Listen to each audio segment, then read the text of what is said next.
It's not true. That is some literary. That's some Emily Dickinson style, which I do like Emily Dickens. That's Emily Dickens style, flowery fucking Victorian era bullshit. Fuck you. Fuck you. Fortune favors the bold. Yeah, when people carried around swords, you son of a bitch, none of that's true. It's bullshit. Continue. Thanks to our Patreon.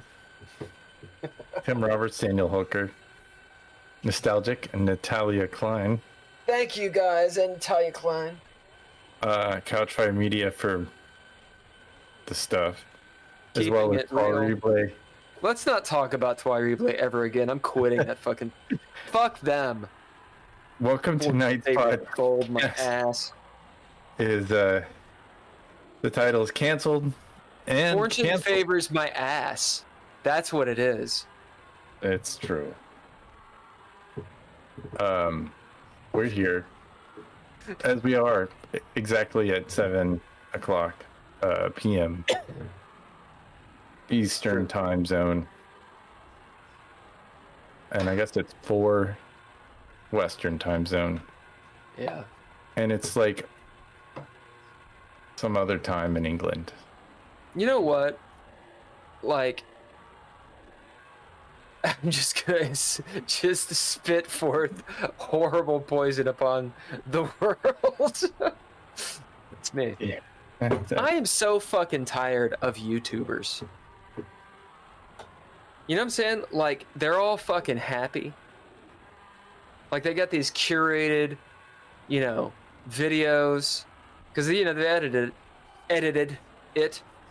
And they're, like, all excited and shit about whatever the fuck they're talking about. And all they are used car salesmen. That's it. I mean, a few of them are creating, like, actually new shit. But most of them, no.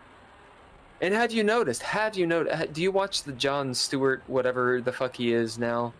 The Daily Show? I don't know if is it the Daily Show? Yeah, the Daily Show, which I like. I like the Daily Show. I love that. It makes me feel entitled and, like, full of myself for being on the right side of whatever they're on about. Oddly, the left. I think. I don't know. Anyway. It's fun to go through and be like, oh yeah, I'm on the same page. It's the gang's all here, the party's all here. What is kind of... Yeah, this idea, so I don't know if it's because I just started listening to it again, right? Because it just started. But this whole array of would-be Jon Stewart-like people are now on YouTube. Well, I don't know, maybe this started earlier. That's the algorithm. I just saw it. I guess it's been going on. The algorithm. All these people, they're like, you start getting people talking about, stuff. They're like showing clips, and it's like the news. They're like, I'm the news now, and they're all just trying to get famous. That's it. Like, I do appreciate people trying to be like, hey, here's shit, and we're giving some kind of news. There's a couple good ones. I do appreciate that. However, they're just trying to get fucking famous. They're just trying to get famous. It's not a good podcast to really know anything about. I just thumbs down myself. The world, it's just, I used to have a podcast like that. What happened? Well, I promised not to disparage anyone that I was involved with. Oh, right. I see. When did you promise that? Years ago. Oh. I mean, anybody that betrays me is on the chopping block. I support their cause. I support what they're about, but they're doomed to fail, just like a lot of other podcasts. Just like us. Doomed to fail. Doomed to fucking fail. I mean, if you're looking for gratification or some kind of, you're better off getting a job at the supermarket. Yeah. That's where you should get a job. Get a job at the supermarket. I'm pretty sure the deli is hiring those people that make the rotisserie chickens because that job is shit.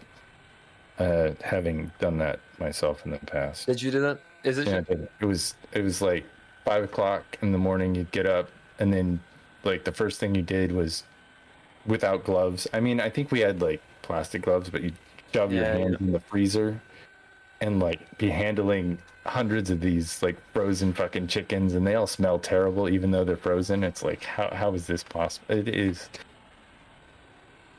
I feel like I went on a tangent, but that might be the only job I'm qualified for at this point. That's the thing, man. Like,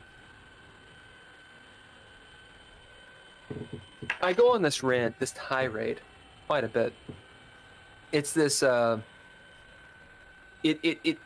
don't like the tirade because it doesn't present a solution to the problem. It presents a woe is me victim idea, kind of like in the Bible when like all, you know, like the cities, you know what I'm talking about. You're in the Bible Belt. In the Bible, a lot of times, turning to salt. Right. Only if you're the wife. I don't even know if she has a name. It's Lot's wife is who you're talking about. I'm not even sure she has a name. She the wife I really don't. I mean, only Mary. That's the only name of woman in the Bible, isn't it? No, it was Ezra. Ezra's a badass too. Yeah. Well, better than Ezra. Absolutely sucks. Esther as well. Ezra. Terrible. No, Esther is the book that I'm thinking of. Ezra may be a dude's name. I'm not actually sure. Not sure. I can't remember. There's Jezebel. Jezebel's awesome in the Bible, dude. She's a cool fucking character, and I think that Eva Green kind of plays her in every role. I like that song "Juke Joint Jezebel" by KMFDM. Oh, I know KMFDM, but I don't know that specific song. It was one of their popular ones. I confuse KMFDM for another acronym. It's not an acronym. Initialization band, the NGMT. Which I know they sound nothing like. Yeah, they're very different. I confused the Huh? I like both. Let's confuse them all to hell. Yeah. Anyway, so my tirade essentially has to do with millennials are actually Gen Xers. What I'm trying to say is, from what I understand, Gen X was called Gen X because you're a Gen Xer. Why were you called Gen X? Or why was the generation called Gen X? I don't know. I mean... Oh, okay, well, I can tell you. So it's called Generation X because you're a bunch of dropouts and has-beens and... Yeah, we were the void generation. Is that correct? Yeah, you were supposed to be the generation that didn't do anything. Which is ironic because Bill Gates and Steve Jobs and fucking, Elon Musk, and whether you like these people or not, they have changed the world in a lot of places. Well, we were close enough. We were the last generation to have some people be successful. I mean, what's his nuts? Mark Zuckerberg's a millennial. Yeah, but we have more some people that are successful than millennials. Oh, sure. So, from what I understand, Gen X. So it's a lot of this theory. It's really not theory. It's more like it's like art history. It's all retrospective, right? And it mutates as time goes on. So the idea of Gen X was you had the boomers, which is actually two versions of the boomers. There's the early boomers and the late boomers. So you got the Generation 1 boomers, and you have what's called Generation Jones, and those are the later boomers. After that's Gen X. And the idea was you have this massive population of post-World War II babies, right? A huge population. And the world is their fucking oyster. Why? This is assuming they're American, by the way. Because this is all cultural based. Yeah. Why? Because America was the only superpower at the time that wasn't utterly fucking destroyed. No real fighting happened on the mainland, at least, right? So our infrastructure was there. The world's our oyster. this is like when you look at the movies from the 50s and 60s and such. It's the reason that America has this feel of we're invincible. I know there's exceptions to this. I know, and people can point out the exceptions, but go with what I'm saying here, all right? My point, when you have the silver spoon in your mouth, and then your children come along. So there's this idea of children that didn't have to try. This is Gen X. I believe it was a smaller generation, especially in comparison to the boomers. Now the boomers will, I really don't have a hate for them. I'm annoyed sometimes, but I've had some pretty good conversations out here actually with people that are of that generation, and they're still very active because they're from the West Coast and they never age. So they say, or a few of them have said, what's interesting is what was hard for them is the competition. I never thought of that. Yeah, we compete, we don't share or work together. Well, I mean them, because there's so many of them. So if you think about like Woodstock, if you think of Woodstock, the 60s, free love, this kind of stuff, this is the early boomers, and then also the late boomers into the 70s. That's all them. So all the people that are doing the civil rights stuff, I mean, obviously you have a little bit older as well, but these are the boomers. These are the radical people. You could argue they're the people that went to the buffet. You have a shitload of them, and there's this huge cultural explosion, and they accomplished a whole lot. They also ate all the food at the buffet. Well, I mean, you can't blame that on the boomers. The thing is that lobbyists. You can't? No, you can't. There are things called lobbyists, and they lobbied for the infrastructure that we have in place that is ultimately defeating ourselves and putting us in this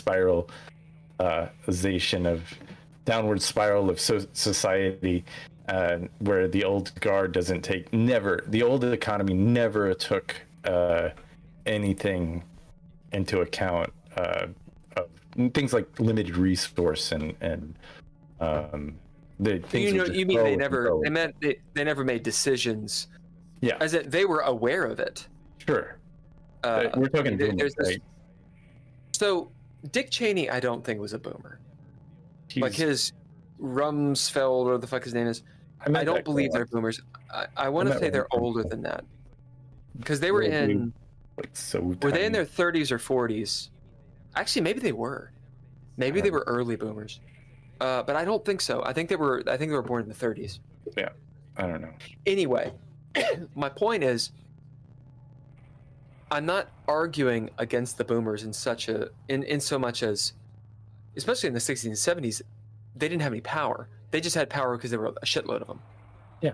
But you can absolutely blame them for our current policies. They're the ones making it. And they made it. I mean, yeah. Like the people that did the civil rights shit, those are the age group. Yeah. Like we have in our minds, we're like they're always 20 years old. They're not. Yeah. They were 20 then, and then they got into politics. The boomers have been in power since the early 80s. Early 80s. Yeah. And so the Bill Clintons, we're 40 years Donald later. Trumps. And they're all in their 80s now, and they're still trying to run the 70s, world. yeah. Is that what you're telling me? And they did it all wrong? Because they did. Yeah. But they were fed a lot of they were alive in the 50s and 60s, early 60s. I mean, if you're looking at propaganda, that was the time of propaganda. That was when Red Scare, McCarthyism, etc. Yeah, and the promotion of the automobile, which I think is going to be our downfall. I'll agree with you. I feel weird about that. Just we really screwed ourselves over. I mean, sure, autonomy, but if there was a decent, it's not real autonomy. It's not autonomy. It's a myth. No, it's indentured servitude is what it is. Yeah. Which is my entire point of my generational thing. So we'll circle back to it. But yeah, the boomers, they also caused, a lot of our manufacturing and stuff like that to go to other countries as well. We were a manufacturing hub, and there was a big push in the 70s and 80s that Americans didn't want to do that kind of work. We needed to go to college and Well, they are the ones that were that started actually going to college, and college was affordable. Yeah. But it wasn't what we consider, especially now, when you and I were going through college. It wasn't that either. So we got to take it in context. It's not that the boomers are bad. They're not. In fact, and this is kind of my point, the boomers and millennials are actually very similar. Yeah, I didn't know that. Well, this is my opinion. This is a corollary. I don't have like scientific, evidence based on this. People can argue it, and should. This is something through some of my conversations with a couple people out here. I started to realize their perspective. Specifically, I'd never heard boomers' perspective on Gen X. I've always looked at it from a millennial's perspective. We were the failures. But you're not. But you were supposed to be, which was kind of what I was saying. You're supposed to be the why do we have to do that generation? Mm-hmm. We're not going to accomplish anything generation. But in fact, you weren't. And oddly enough, Gen X started doing things like becoming more conservative. Why? Well, look at the boomers. We like to look at Facebook and say, oh yeah, fuck you, boomer. But actually, again, we take it out of context. Boomers were the free love people. Hey, why is there AIDS? Apparently somebody had sex with a monkey. This is an incredibly contentious statement. I feel like there's an idea. It's like COVID bats. COVID bats. There is an idea. What I just said was incredibly contentious. Sure. There's an idea that was not voiced. It was just presently voiced by me, but this was not my idea. Call it conspiracy. Where did you get it from? I love sources. A boomer. A boomer. So you got it from a person. Where did they get it from? Just their little zeitgeist in their own whatever. Did you ever play that game where you whispered into somebody's ear? The telephone game? Yeah, I call it the internet. But you can copy and paste that stuff. Like the old 80s game where people whisper, they can't play that game anymore because of COVID. But no, you'll get COVID in your ear. Nobody wants that. Nobody wants that. But the idea is everybody's fucking everybody. It's the same. Let me qualify this statement. But my generation. Let me qualify. So why did the Spanish influenza, aka the flu, why did it kill just an exorbitant amount of people? Which, by the way, well, we won't get into that. In 1918, World War One-ish. And I had it a month ago, and I was about ready to call the hospital because we couldn't. Influenza will actually fuck your day up. So. Oh yeah. Why did it happen? Well, it's because of World War One. Because people are actually moving. Yeah. Lots of people from different places. Also, famine, war, death, etc. All these things. Well, you look at where did AIDS come around? It was likely around in the 60s. It's likely been around for a long time. Sure. But people all over the place started wantonly fucking. And today, people look at us today and they're like, oh, you guys are lascivious and you have no standards and you fuck around on dating apps and stuff. And all this is true. However, it is nothing compared to what was happening in the 70s. Sure. Nothing. Nothing. We have no idea what they were like. Generation X was very prudish because that's my point. AIDS. And that's my point. For sure. Well, and your parents may not have talked about it. Yeah. Well, I grew up being a kid, and I knew people who died of AIDS in the early 80s. And yeah, like, STDs suddenly became it was suddenly oh God. And, of course it was used politically to shame, homosexuals and all sorts of things. Yeah. Which absolutely ain't fucking cool. No, it's not. So Gen X becomes prudish, right? It makes sense because the boomers ain't. They're actually incredibly liberal. They're incredibly liberal. They just grew up and then bought their houses because their parents had nothing. And then they were like, wait, hold on a second. It's good to be conservative because we want to keep our wealth. Gen X are the kids of them. I'm not trying to say all Gen Xers had it easy. They didn't. However, the mentality is there. You have infrastructure. Millennials, an interesting generation. There's a shitload of us. We were touted as Generation Y, as in WHY, as in why bother? Why even do it? Obviously, it's after X. It's a fucking word thing. Then we were called the net generation because the internet, right? Yeah. Then it was, okay, well, you're an extrennial because you're in between Generation X and Millennial. That was clever. It's a micro generation. And then it was just your fucking millennials, and no one gives a shit anymore because of Gen Z.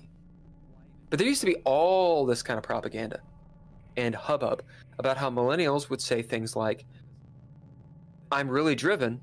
I want something to happen. I'm here. I'm educated. I'm rocking and rolling. I want to be the president right away. I don't want to do the work. Which is interesting. A lot of boomers had this as a problem. They were like, well, you don't do the work. You want to do the work to get where you want to go. Thing is, they said this because they had to. Right? Because in their minds, the way it works is you start at the bottom and you rise to the top. And if pound the pavement, if they didn't work, they wouldn't get somewhere. Yeah. You pound the pavement and you get some. We'll just call them. We'll just call them. We'll just go down there. Just go down there. Talk to them. Yeah. This is the boomers. This is what they had to do. Oh yeah. No, there's no internet. That doesn't work. The boomers never applied for a job online. And they don't know. And they have a serious arrogance. When I moved to Los Angeles, I faxed my resume.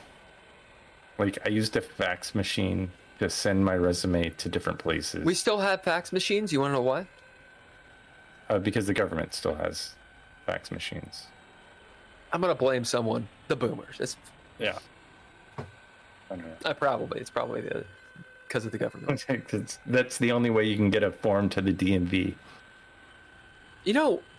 Speaking of faxes, is it actually deprecated is the wrong word.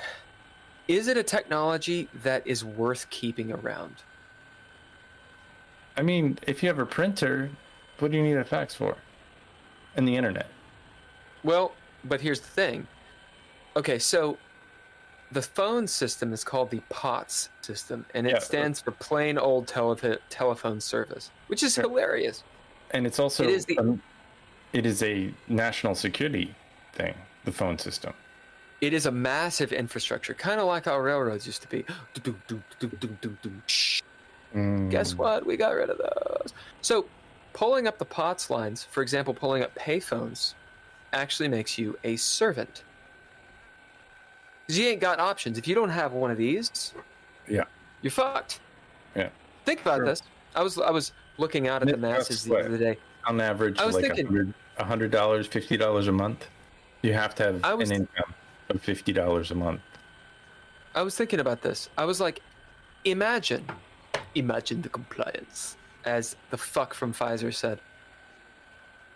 Imagine everyone, 9 out of 10 people that you looked at, if you went up to them and said, so, Geeky Gamer Podcast, and they'd be like, oh yeah. Imagine that.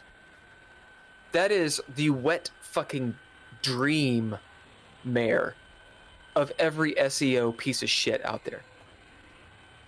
Just people knowing. Everyone has this. Everyone. That's amazing. And people are like, well, yeah. That's amazing, y'all. It's amazing. Everyone has a car? That's amazing. Just imagine getting people to do one thing. Like, hey, will you come to my party? Hey, will you like and subscribe? Hey, will you do anything? You've built in another $200 a month. Happy.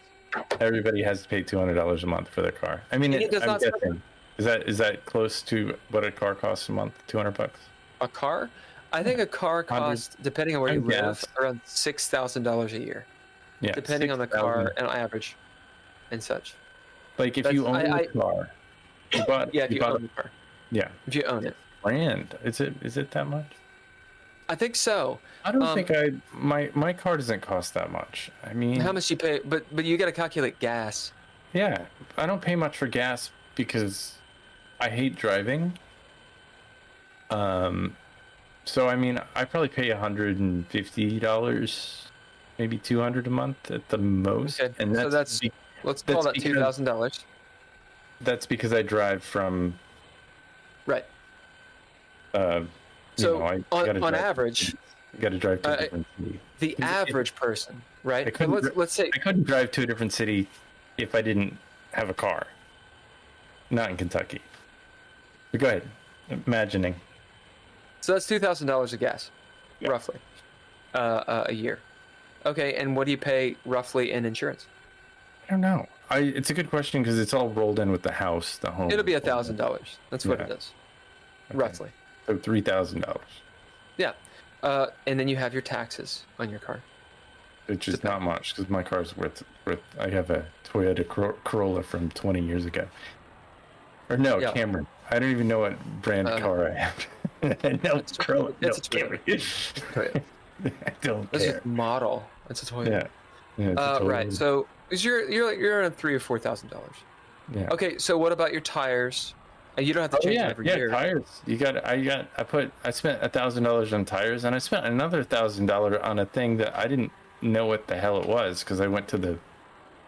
Hey Ken. Yeah. That's about $5,000 or $6,000. Yeah. So you're right. Yeah, I know. God damn it. I mean, I don't like saying I'm an asshole. Right. I really don't. Yeah, I hate being right too. I hate being right because I'm always thinking about negative things. Yeah. And I am wrong. I am wrong in a lot of ways. Okay, so that's $6,000 plus. You've got, another what? How much for a phone a year? Is it $50 a month? So it's most people are paying $100. I pay 30 or 40 because I use Red Pocket. We're not getting sponsored by them, but they are really good. It's called a Red Pocket. Is that why you don't get text messages sometimes? I mean, it's pretty good. I always do. There is a confluence of bad usages of words that I'm using. Don't worry about it. It's not the greatest. It's just cheap. $30-$40 a month. I think most people are dropping 100. Easy. I went for a couple of years from the aughts, the early something, the teens. I just used Skype. I had a pager. And no cell phone. I had no cell phone until you didn't need one. I got a cell phone in 2013. You actually until let's see. And I got it because my job told me I had to have a smartphone. Right. So I went back to school in 2010 as a non-traditional student, right? And they were like, you need a laptop. And I was like, why? Which is hilarious. They were like, you need when I went to school the first time, they said you need an email address. And I didn't have one. I mean, like I did. I had like an AOL or whatever. But I was like, how did you get an AOL? Because my dad, when the internet came out, the way we accessed it was through AOL.com or through America Online. It wasn't AOL, it was America Online. Yeah. We used web crawler and all that shit. I never had no AOL. I was always like, that's a bad idea. I mean, $20 a month when I paid for Net Zero, which was $0 a month. Well, the thing is that all of that rapidly changed. And granted, this is my teenage brain, but it all changed very quickly. Like, I remember using dial-up and seeing the timer, and it literally counting change like a long distance call used to be. But that ended, and then it was suddenly, oh well, we're just paying a flat fee to be online, and then you're hemmed in by your baud rate on your modem.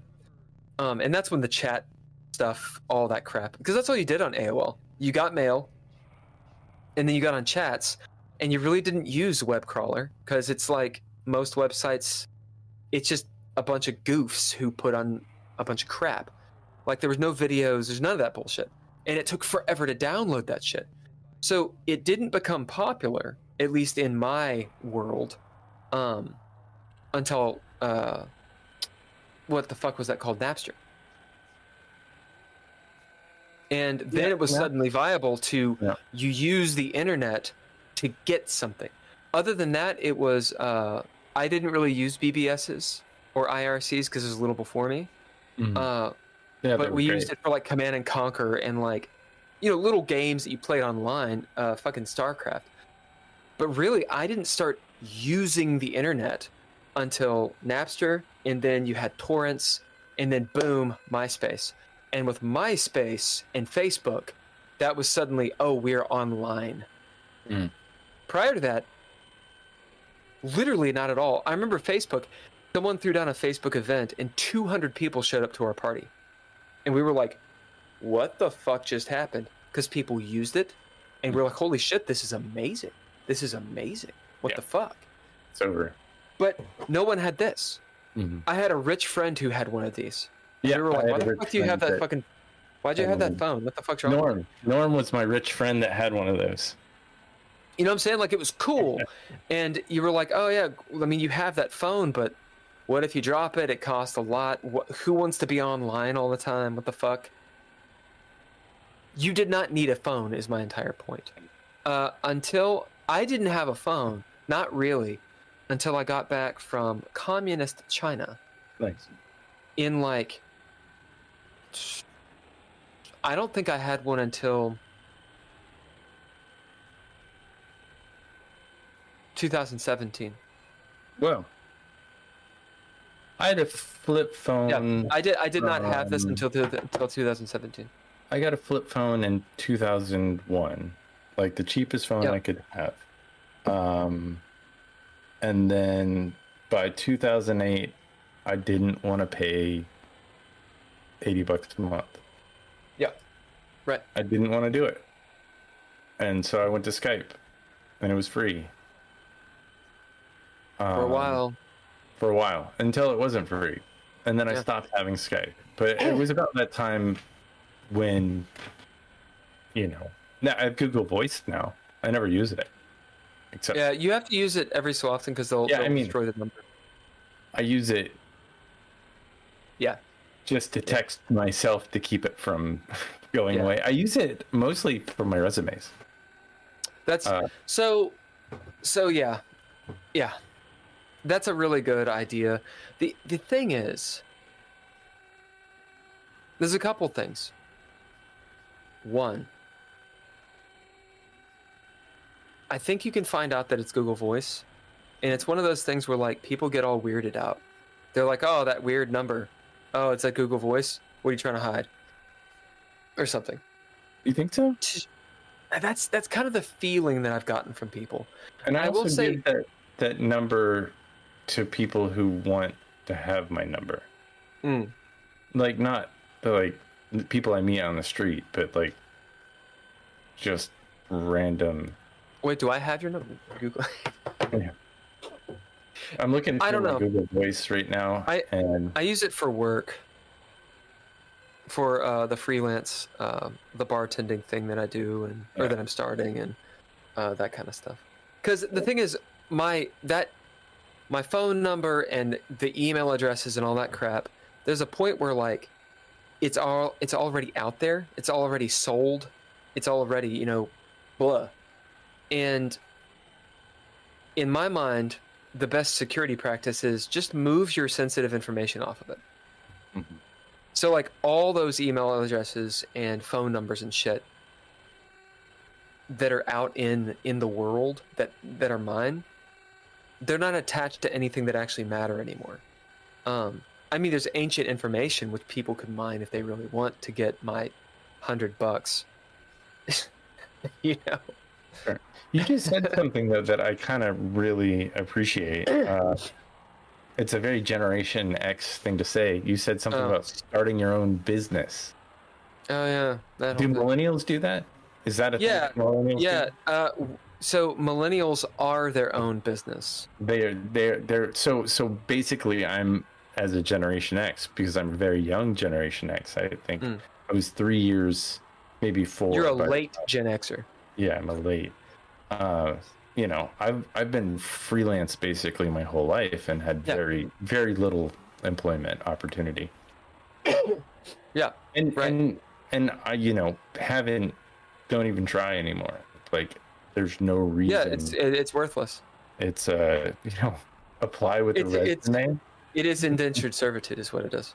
It is not a thing, and they don't pay. Like when you get the job, you get a full-time job. I mean, you might get some benefits, but if you got into it, you got into it, and that's the thing. So I was in computer science with one of my buddies back in the day, and I quit.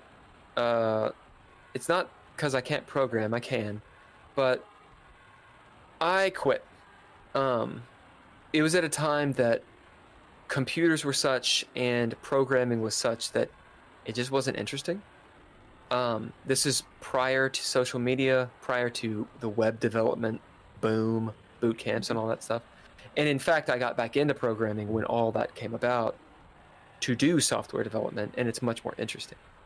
My buddy continued, got hired on at IBM, a few other places, did network administration, and eventually just kind of became this ninja at specifically networking. And to elucidate the people that don't know how the internet works, which is like 95% of everyone, basically at a really big event, you have complicated routers like at your home.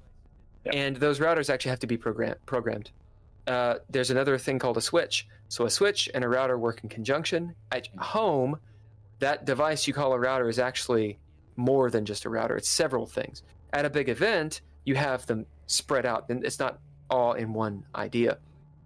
And he can configure that shit. And he has this awesome career doing it and making plenty of cash. He knows all these people, industry things. He's a leader in that stuff. I've got a few friends that are like that in their various careers. Holker, for example, is a goddamn ninja at what he does. Sure. So it's not that there's no opportunity or that there wasn't opportunity. It's not that you can't do it. Sure. But specialization is what one of the things I struggle because I don't live in Los Angeles, because I have a very high specialization technique for a resource that they need out there, and I can find jobs and work out there, but maybe not now, because like no, you would things you're too good at it. You're too good at it. Things move fast, and I keep up with this stuff even today, but still things move so fast, and you know, I got a loop deck recently, and I learned how to do a lot of, but it's like I was doing it with the keyboard before, like you know, I got a switcher. It's just, it's endless. But what an editor is in Hollywood is also a social media person, and that's what I'm talking about. There's 100 different tasks that you have to do beyond just cutting some stuff together. So you just said, you had just mentioned, I said a very Gen X thing, which is creating your own business. Creating your own business. I think Gen X, or at least, you know, it's funny, it might be a very millennial thing. Gen X, I think, for the most part, they got jobs. They did not. So it is a very millennial thing, creating your own business. So I just come from a family of people who started their own business, and that's because which is great. That mentality is awesome. I came from a family that had a middle class mentality, and what that means is not how much money you're making. Middle class mentality is not about how much money you're making. It's about how you think. And to create your own business is too risky. that's true. What I'd said was, that's the middle class mentality, by the way. What I had said was millennials are their own business. So, sorry, I'm got a cold and I got to put on some stuff on my nose. And you have a cold because you were made to do something. I wasn't made. I chose to. You chose to make money instead of not make money in the rain. Sure, I get it. Not given proper adequate. I can go places with it. And you know what? I don't know if it serves anyone for me to bitch about it. Yeah, middle class versus.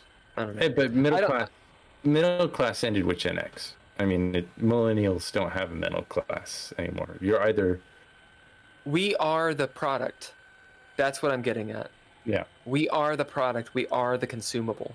So when I get online and I do this, or I do Chess with Bill, or I do, or we do DreadLore live play, or I apply to cybersecurity jobs, or I go apply for a bartending gig, or I try to promote my own bartending business, Hearst Bartending. How many ever plugs I need to throw down? It reminds me of Idiocracy. Literally everything has a logo on it. Well, what's your SEO? What's your search engine optimization? What tags are you using? Oh, those are deprecated. You know, literally everything is a curated you that's virtual under hundreds of profiles, these virtualizations of you. And then some fuck-all boomer or Gen Xer looks at you and says, well, you just need to pound the pavement. Well, you just need to make better decisions. And it's like, you don't fucking know what you're talking about. Actually, they do. They're right. They're right. You need to get lucky. The answer is you need to do that and get lucky. Buck Mud said, canceled what's been canceled. I'm going to let you answer that. Well, I feel like we've been canceled. But no, our guest tonight canceled. So we thought, but apparently had a. It's more than just a guest. It's a whole lifestyle. It's a lifestyle of like, what are we doing? What's the point? Shit happens. Shit happens. I'm not disparaging the person for canceling. They canceled when they had to. But it's one of those things where it's like, I'm gonna say this because why the fuck not? You know, fortune favors the bold, Ken. You know, you wouldn't cancel on Joe Rogan. That's wrong. Would you cancel Joe Rogan? I think he puts out some bullshit. I mean, no, that's not what I mean. Everybody puts out bullshit. If you had an audience on Joe Rogan, if you were a guest on Joe Rogan and your flight got delayed, would you cancel Joe Rogan? Probably not. No, I would be on it. Okay. You would find a fucking way to be on there. Yeah, I would be on it. And here's the thing. What you do to the smallest of us, you do to the greatest. That's a biblical reference, too. Is it the true? idea of... Yes. One of my father's sayings back in the day was, when you go on a date with someone, in my case, a girl, but when you go on a date with someone, I don't know why I felt the need to qualify that. What's that like? I haven't been on a date in 8 years. When you go on a date with someone, a litmus test is, how does that person treat the waiter? As no, in, it's true. there's the obvious. And then the second thing, and I think this is from a movie. I think it's from a movie. When you get in the car, you let so-and-so into your car, and then when you walk around, do they lean over and unlock the door for you? I'm pretty sure that's from a movie. Yeah, it's a thing that people did. It's called class. And so if like you open the door for the girl that you took out on a date, or chivalry, like you could tell if they liked you if they leaned over, unlock that door. I mean, it's super old school way of thinking. I mean, it's like walking on the outside of the sidewalk. Yeah. With the girl. Yeah. Or yeah. woman, a female. So my lady friend, she was like, just one day she was like, because my car, the little fob thing, it died, so I just used the key because I'm old school. And I'll come up and I'll unlock the door and then walk around. And she was like, "Why don't you open the door? Why do you go through the process of unlocking my door in the rain so I can get in, but you don't open the door?" And it was an interesting conversation to have. What is the purpose? It's raining, so you unlock their door so they can get in first, so they're not sitting in the rain while you go around. But then why didn't I also open the door? And I think the reason was, for me to open the door for someone is a different act than me unlocking the door being considerate. There's a different consideration. It's like they're helpless. I don't know. It's chivalry versus consideration. I opened the door for my grandmother because she has difficulty opening doors. But if you get to the door first and you're with your lady friend, would you open the door for her? I don't. I use my little clicker and I unlock the door. No. Let's say to a restaurant. Let's say you're going out on a date. I try to get there first. I do. I try to get there first. And I think that's where my lady friend was talking. She was like, why are you not doing this thing? Because it's like you got to the door and you unlocked it and you're like, okay, you can open it. And I was like, that's interesting. I don't know why I didn't open it. Because in my mind, it's two separate things. Mm-hmm. Me opening the door is, my lady, there's chivalry. Versus me unlocking the door is, hey, look, I don't want you sitting in the rain. It's a consideration. I don't know. Buck Mud says, if you kick me in the pills, you kick your brother in the pills. Boom. Is that a song? Yes, I've not heard pills. I've not heard that as an acronym. Yeah, the balls. Yeah, the bowels. Dick. Yeah, he's just referencing. My girl doesn't like it when I say penis. She's like, "Why not? Don't say it." I don't know. Maybe it's too scientific. She wants some cock. She wants some dick. No penis. I'm to be okay. It's fine. There's no problem there.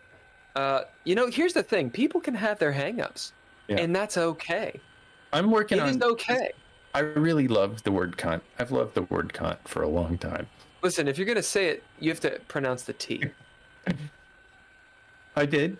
I think I did. No, you didn't. You said it like all Kentucky, like you're like, cunt. No, it's cunt. Yeah, well, I'm at my grandmother's house. I'm trying not to be too. I see. See, you can't go halvesy, man. You can Sure. Anyway, I mean, I'm working on my, I don't like sexualizing insults. Why not? It just doesn't seem like, because gender, people are assholes. Everybody has an asshole, They're not dicks. They're not pussies. I mean, they're dicks. I mean, just because I have one, dicks and pussies too. They're dicks and pussies.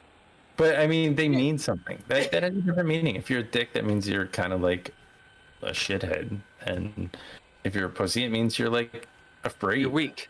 It means you're weak. You're weak. So if you're a dick, it means you're a jerk. You're acting cocky. Yeah. But I mean, a jerk is kind of a dick thing to do. Wait, here's the thing though. And this is a bunch of shit that nobody wants to hear. They don't want to hear us talk about it. They don't want to hear anybody talk about it, and they can rile against it just like I rail against it. They can rail against it just like I can rail against how I can't get a job because I'm a millennial and we've been in a 20-year fucking war, and every time that millennials get up on their feet, oh, guess what? There's another bust from some fucking asshole. Yeah. I can rail against that till the cows come home. But the thing is, what's the solution? Here's the thing. If someone calls you a dick, you know what it means. If they call you a pussy, you know what it means. So we can argue about the language. You know what it fucking means. Now, do we need to change the language? You need to improve society? Sure, improve society. Rock and roll. Don't do it by becoming a fascist and trying to police everything, because that will lead to bad. Yeah. It'll lead to bad, you motherfuckers. Sure. Well, and both the far left and both the far right are absolutely fascist. Because when you get into absolutes, you're wrong.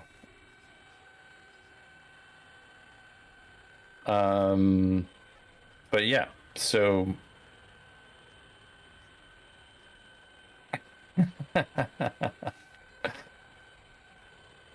how many busts have there been? When I entered the workforce, I think it was around 2000. 2000.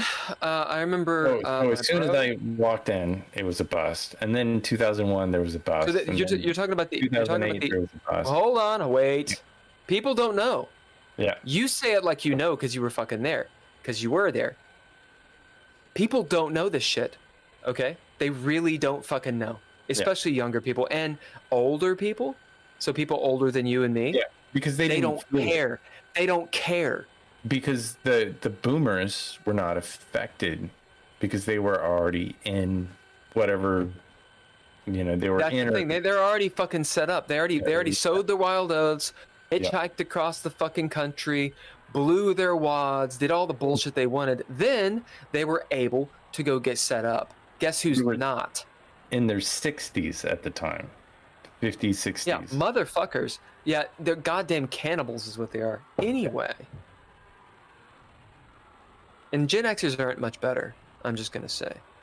Sorry, guys. I was in the most debt that I'd ever been when the bust happened, like with no jobs and no perspective. I lived in an apartment in Los Angeles with 4 other people, sometimes 5, and it was a 1-bedroom apartment.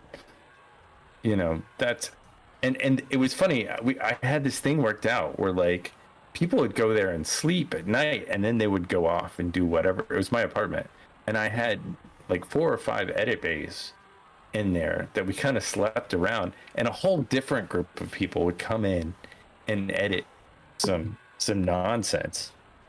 Yeah. And that were you in the arts district? Where were you? I was in Beverly Hills. In Beverly Hills? I was in West Hollywood. But it was pretty, was that bohemian at the time? I mean, it was very bohemian. It was very hippie-like, I have to say. There was a lot of people. Yeah, it's not like that anymore. Is it? No, I mean, my old neighborhood, my apartment that was $900 a month is now close like to $35. 4,000. Yeah, West Hollywood is some bullshit right now. Yeah. So just to stay on topic really quick. The internet bubble burst. Yeah. 99, 2000. Yeah. Okay. 2001 was 9/11, which a lot of people forget. Mm-hmm. Not me. Why is that such a big deal? Well, because a third of my generation decided to go to war. That's first. Yeah. That's our Vietnam. Yeah. And people will be like, "Oh God, no, it's not. We just haven't made the fucking movies about it, y'all."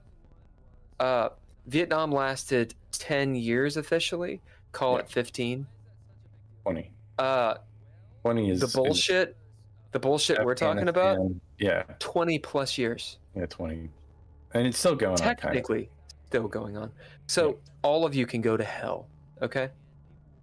Right. So 2001, huge deal, huge zeitgeist change. You've got a ton of my generation and Gen Xers as well who went, but my generation who decided to delay getting into the workforce for 8 years. Yeah. Guess what happens 8 years after 2001? Or ish. 2008, as Buck Mudd just mentioned. And here's what happened in 2008. If you were a Gen Xer and you were, trying to have your career around 98, 99, 2000, and it just got demolished. They did. Then you finally got on your 2008. Sorry. Yeah, I was my whole career was shit on, and it wasn't until 5 years later. It was 2013 before I got any reasonable amount of work. Yep, and that's the thing. So 2008.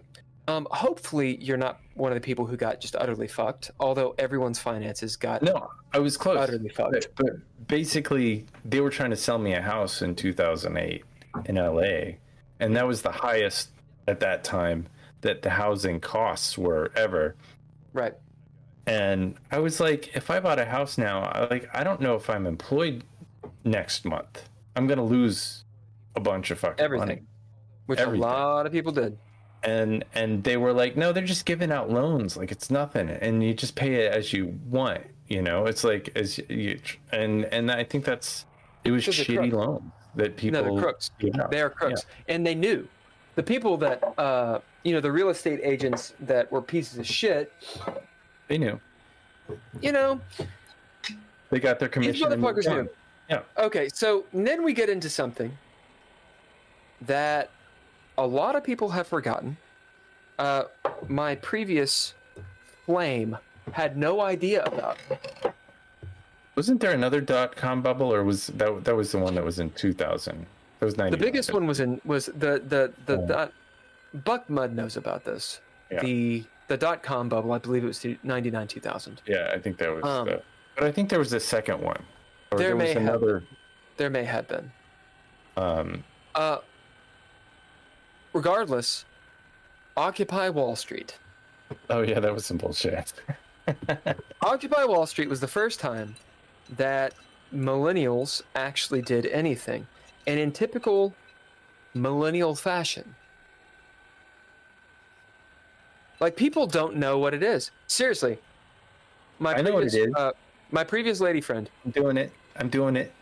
She was like, what are you fucking talking about? And I literally was like, get on Google and just type it in. And she was like, what the fuck is this? This happened? This was a thing? I was like, yeah. Were you there? No. I was gonna say, why didn't you tell them to do something? I was definitely not there. Occupy. What are you drinking, by the way? I'm drinking Woodford. What are you drinking? I was working. I'm working our favorite. You doing Evan Williams? Yeah, the poor man's good bourbon. I was working at the time. I actually had a job. I had a 70-hour-a-week job. I was working as a journalist, so we covered what was going on. But I mean, the whole point of being a journalist is, like, you don't dictate like what other people do. I thought it was an interesting thing, but they didn't have a message, and so they were mad. They were mad. I mean, they were mad. They were mad because of what we just said. Yeah. They realized, in a way, in their livers, but not their brains yet, that they were fucked, and that in fact they were going to have no voice whatsoever. Now, people will be like, "Oh, poo-poo on you." Here's the thing, y'all. Doesn't matter. That's what it is. You have an actual generation of people. Of course, there are exceptions. 4 out of 5 of my friends, we're all fucking deadbeats. Yeah. We're fucking deadbeats. That's what we are. We have lots and lots of potential, but we have not been given a fucking chance. Yeah. Oh, poo. Yeah, well, go fuck yourself because you did not go through it. Buckmud has something to say. You want to tell it? Oh, they came. Oh, in 2008. Is that where we were? Where are we? That's It fine. came in a few bubbles. The big one was in 2001. So we said that. It had its first experience by replaced by an app. I mean, it's true. I mean, we were talking about this last week on the GGP about how I guess Web 3.0 is coming. God, yeah. Well, it's already here, but yeah. Yeah, but I mean, exactly, yeah. It's here in Amazon, Facebook. Yeah. It's coming in.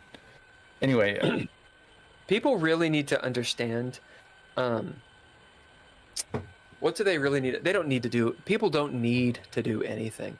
It's like driving down the highway, and your little map thing says, "Oh, there's a wreck up front, and it's going to take you 2 more hours," and there's nowhere to go.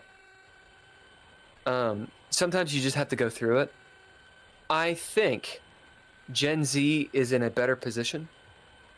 I just wrote a short film literally about this, which I sent to you. I didn't need more detail. And well, it's gonna be a feature, and you can help me if you want to fill it out. I'm happy to help. Let's make it. I want to make it. I got all this time. I might as well be making a film. Yeah. So, whatever is after Gen Z, which I don't know if they have a name for. I think we'll actually. They don't have a name. They don't have a name because it's not going to happen. To switch it up, I actually am very optimistic about that generation, which is actually my nieces and nephews and such. I'm not. I actually think that they're going to have a very good time. I think that we have been in the last generation, my fucking generation, in a huge downswing, and I think we're going to go into a huge upswing. Based on what? On what? Well, see, the optimism. I mean, Generation X was hopeful. That was our. But it wasn't. We were Generation Alpha is what it's called. Generation Alpha. Is it Alpha? Yeah. I mean, I think they are going to have a really good chance, and I think the reason is because the next 20 years, the next 20 years, the solar ice caps are going to melt. So they're going to be like generation. What was that? What was that? Film where like all the weather kind of destroyed the world. Great Expectations. I don't fucking know what the name of that film was. But we're in a crisis of where a lot of food isn't going to grow. Inception is a good example. You know, monoculture. You mean Interstellar? Interstellar, yeah.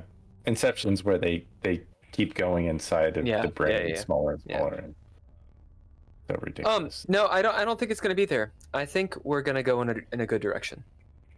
Now maybe this is my religious upbringing.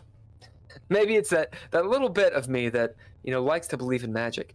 But the idea that we are coming to, I think we can agree, we're coming to a point that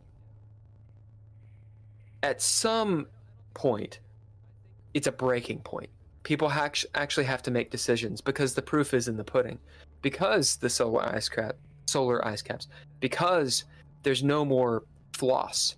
It's like Alan Watts used to say, I think in the 70s, you can see it on YouTube, him talking about climate change and all these things. He's like, hey, look, there's going to be a point we're not going to see it, where our children's children, hey, we're here now, are going to have to deal with our sins. And the thing is, we will have to deal with it. But in 10 years, I think things happen. And I believe in the Star Trek of humanity. I think that we will survive. I also like Elon Musk. Everyone can go fuck themselves. I think we should go to Mars. And yeah. I mean, we're going to rise. It's easy to have big ideas when you're a billionaire. I mean, just also, imagine the Earth is flat, clearly.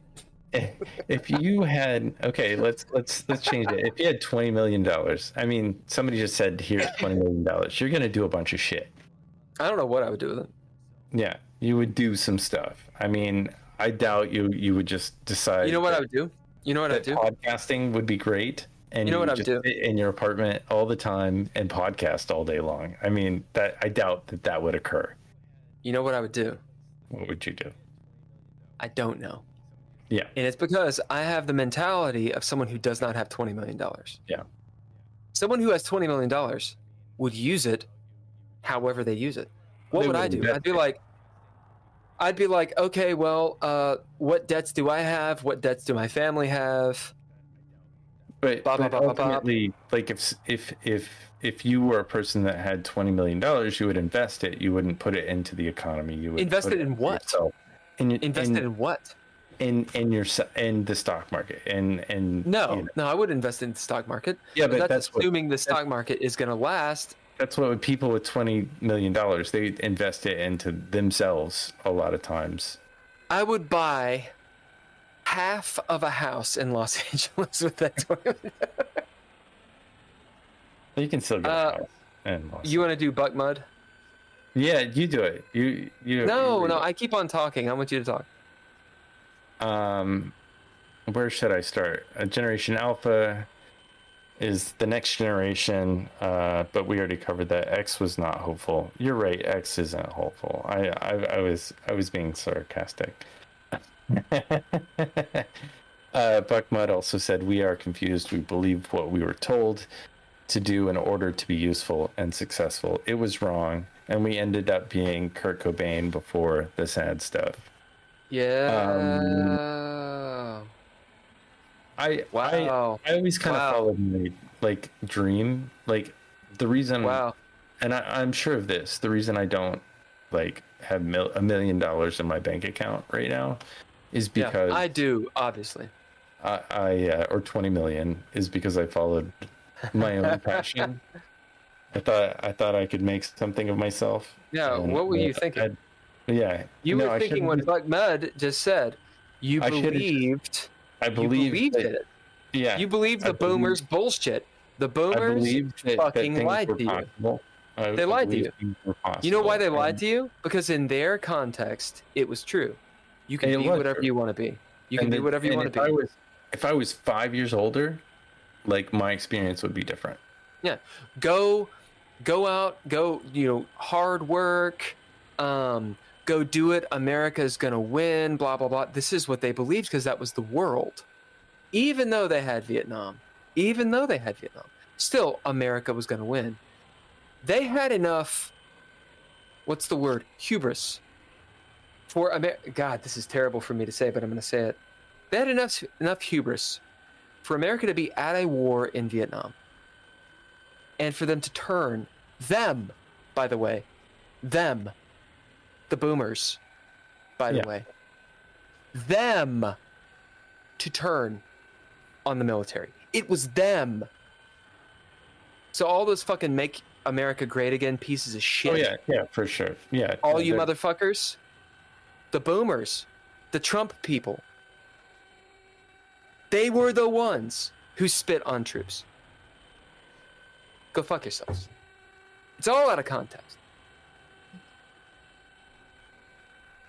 I'm just gonna get angrier and angrier this entire time. Yeah, that was a different direction that I was expecting you to go in.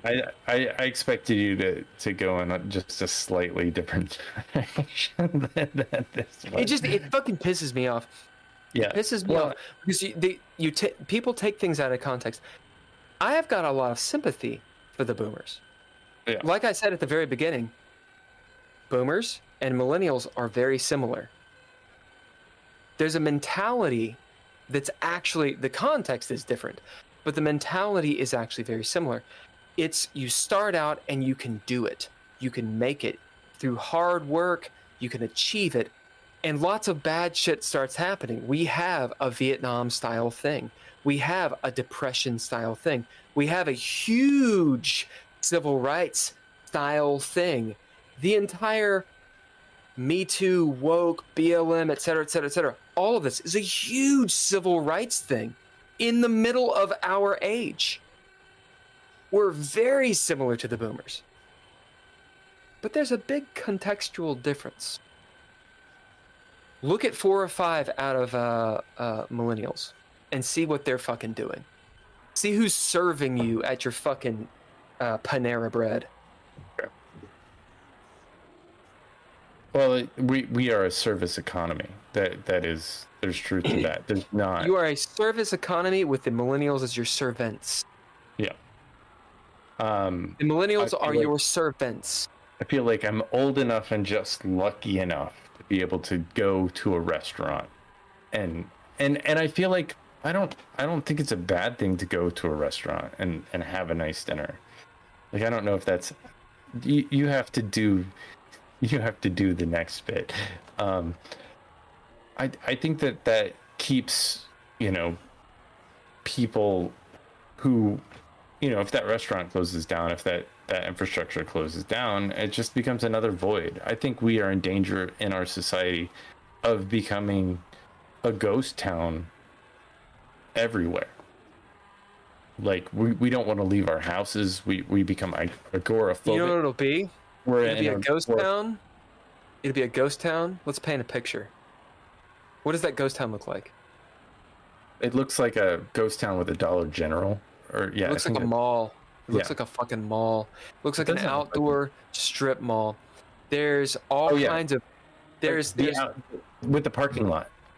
With the parking lot. You've got the fucking music going. But no club.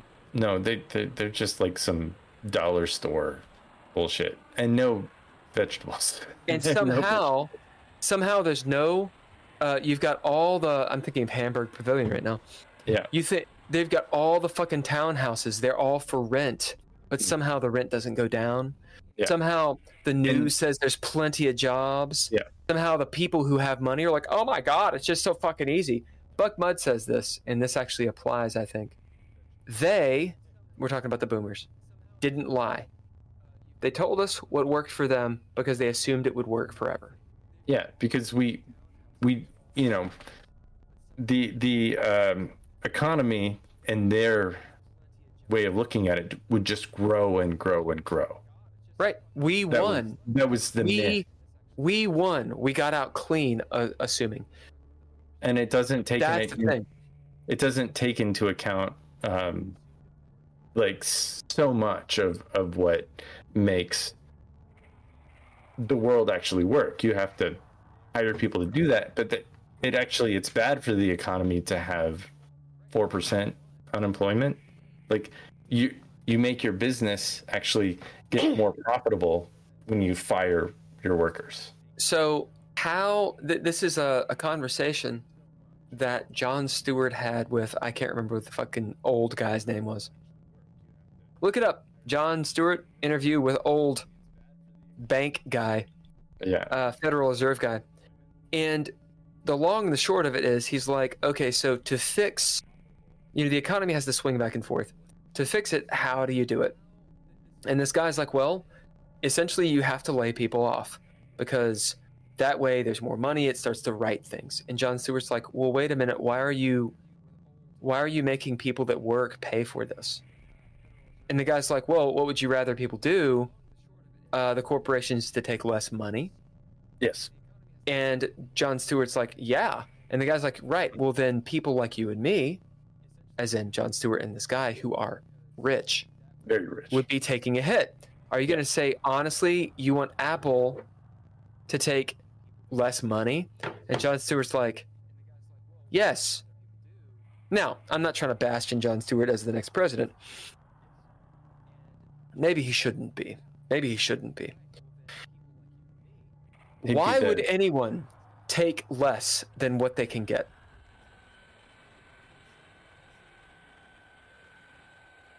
They have to be forced. I can rail against it till the cows come home. It's not right. I'm an indentured servant, blah, blah, blah. But I get it. This is why I was saying, I don't disparage these people. I don't disparage the rich people in Bel Air that were like, oh my God, the fucking rain. While I'm literally standing in the rain making their fucking cocktails that they're not even going to drink. I don't disparage them for it. I really don't. I do. And they paid me to be there at that bar, and I'm there at that bar. Okay, then let's take it and make it political. Please so do. it's the government's fault for not taxing them. It's the government's fault for not building up the infrastructure so that you know, that money is dispersed in a way that builds up the economy for everyday people who are just getting by. Here's a question. I'm gonna take this back a little bit, a little esoteric. The old guy was Michael Bloomberg, but that's what fuck my was it? That's what he said. Yeah, he's a very polished human turd. I mean, Bloomberg ran for president, and like everybody knows his name. His name recognition. Yeah, I actually do know that name now. And he, nobody had any interest in voting for him, even a little bit. I think he ran as a Democrat, but like his name sounds like Hindenburg, or yeah, it does. It sounds like fucking Hindenburg. You know, if Soros like ran, a blimp fire.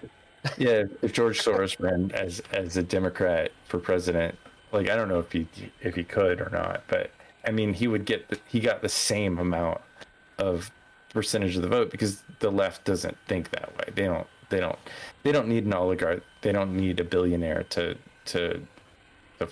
follow them. The right does. The right does, absolutely. But then again, like the right does a very good job of social issues, whereas you would think that the left would be good at, you know, building people up, but the right, I mean, that is amazing what they can do in firing people up, like at their core, with religious and social values that are bullshit for sure, but you know. So here's the thing. I'm gonna take this back. Sure. Are stories important for humans? And why? No. We don't care about stories. And why? Because we are instantaneously gratified at this point. Like, when was the last time you watched a movie and didn't sit scrolling through your phone? I'm not saying you yourself. I never do it. I never do that. As in, that doesn't apply to check me. your phone like 6 or 7 times. I know that I have to force myself not to, and it is an addiction. We are an addicted society. Yes. So right, but what are we addicted to? We are addicted to moments. We're addicted to stories. We're addicted to moments, not stories. Yeah. Stories. I'm not talking about. Stories have a beginning, middle, and end. So what is a story? A story is something that introduces an idea, and then it kind of works it out. I disagree with you. Something I disagree with you. And I disagree. 100%. Here's a question, Ken. Sum up the Bible. Go. It started like a lot of stuff happened, and then it ended. Yeah. Beginning, middle, end. What is the story of? You're such a contrarian. What's the story of Little Red Riding Hood? Don't tell me the story. What's it about? Elevator pitch. You got 5 seconds to go. Girl walks through forest. Yeah, that's it. Your grandmother. That's the story. Hey, what was it? What's the punchline? What's the punchline? What's the punchline? What's the punchline? What's the punchline? What's the punchline? That's what we want. We want stories. We want to know the tea. We want to know the drama. What's the drama? What's the drama? Hit it. Hit it. Hit it. Yeah. But I mean, it's very short, I guess. It doesn't matter how long it is. Doesn't matter how long it is. Like for instance. Listen, busting a nut is busting a nut. Okay. Boom. What we do on Monday nights with the role-playing game, we take real time and we slow it down. Right. It's like you're going past the gravity well. We slow it down. In fact, we think that if you're going to watch and or listen to us on Monday night for DreadLore live play, where we play the Red Writ,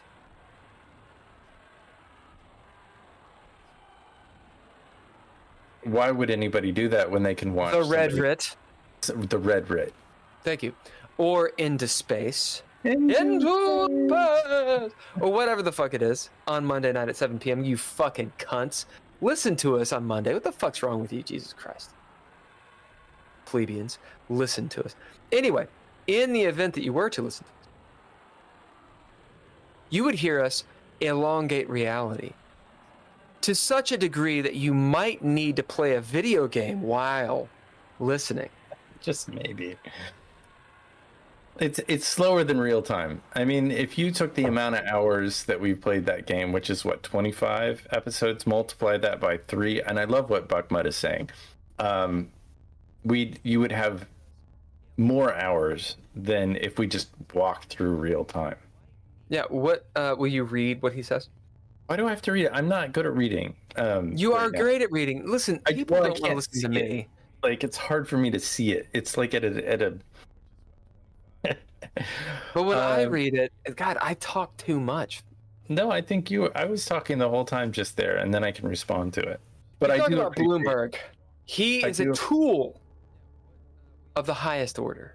Yeah, he is a tool. Bloomberg's POTUS campaign message was, elect me and I will fix things by keeping them the same. Yeah. At Ken, that is actually not a bad synopsis. That's actually pretty good. Of the Bible, I think he's talking about. Yeah, it started and then there was some stuff that happened and then it ended. I am farming carrots in Valheim right now. I admit it, Skull. Listen, do your video games. Look, okay, so DreadLore, I'm gonna go there, Ken. What's DreadLore? Ellipsis, dot. You were about to say. Sorry. Okay. You were about to say something. I wasn't. Also, Skull has one of those dumb A things, by the way, Buckmud. Just so you know. Hard to make those little things. You on a Mac? He doesn't have a Mac. I got fed a compliment and like my brain washed away. Oh, you're getting ready to get on. You said you agree with me. You said you agree with me. On what? We just talked about 6 different things. Yeah. Give me some context. Okay, so DreadLore Live Play, our last game, which you guys, if you're not into listening to people game, then you were not going to like it at all. But if you are interested in fucking drama, then you'll love it. Also, that art is by Tim Roberts, by the way, who is also one of our patrons. Oh, it switched, because that's the DreadLore.com. One of my players, Andrea, was playing a video game while we were playing. Now, we said we were not going to talk about this. No, but I'm going to say it. Here's the thing. While it hurt my feelings, it did. At the same time, my feelings are easy to hurt. That's true. Because I'm a big old bitch. Second, or I'm a big old dick. How about that? Secondly, I get it. I really do. So I've mentioned this dude several times. One of my buddies, I call him Niggles. For various reasons. He's a really good guy. He runs DreadLore, and he ran a triumphant campaign, a Star Wars setting. It triumphantly exploded too, but that's another matter. Sounded like a fun time. It was a really, really fun game. It was honestly one of the better games that I've ever played. Been a part in, because I was not running, he was running, and the dude is such a good storyteller. Anyway, one of the players, who's a very good player,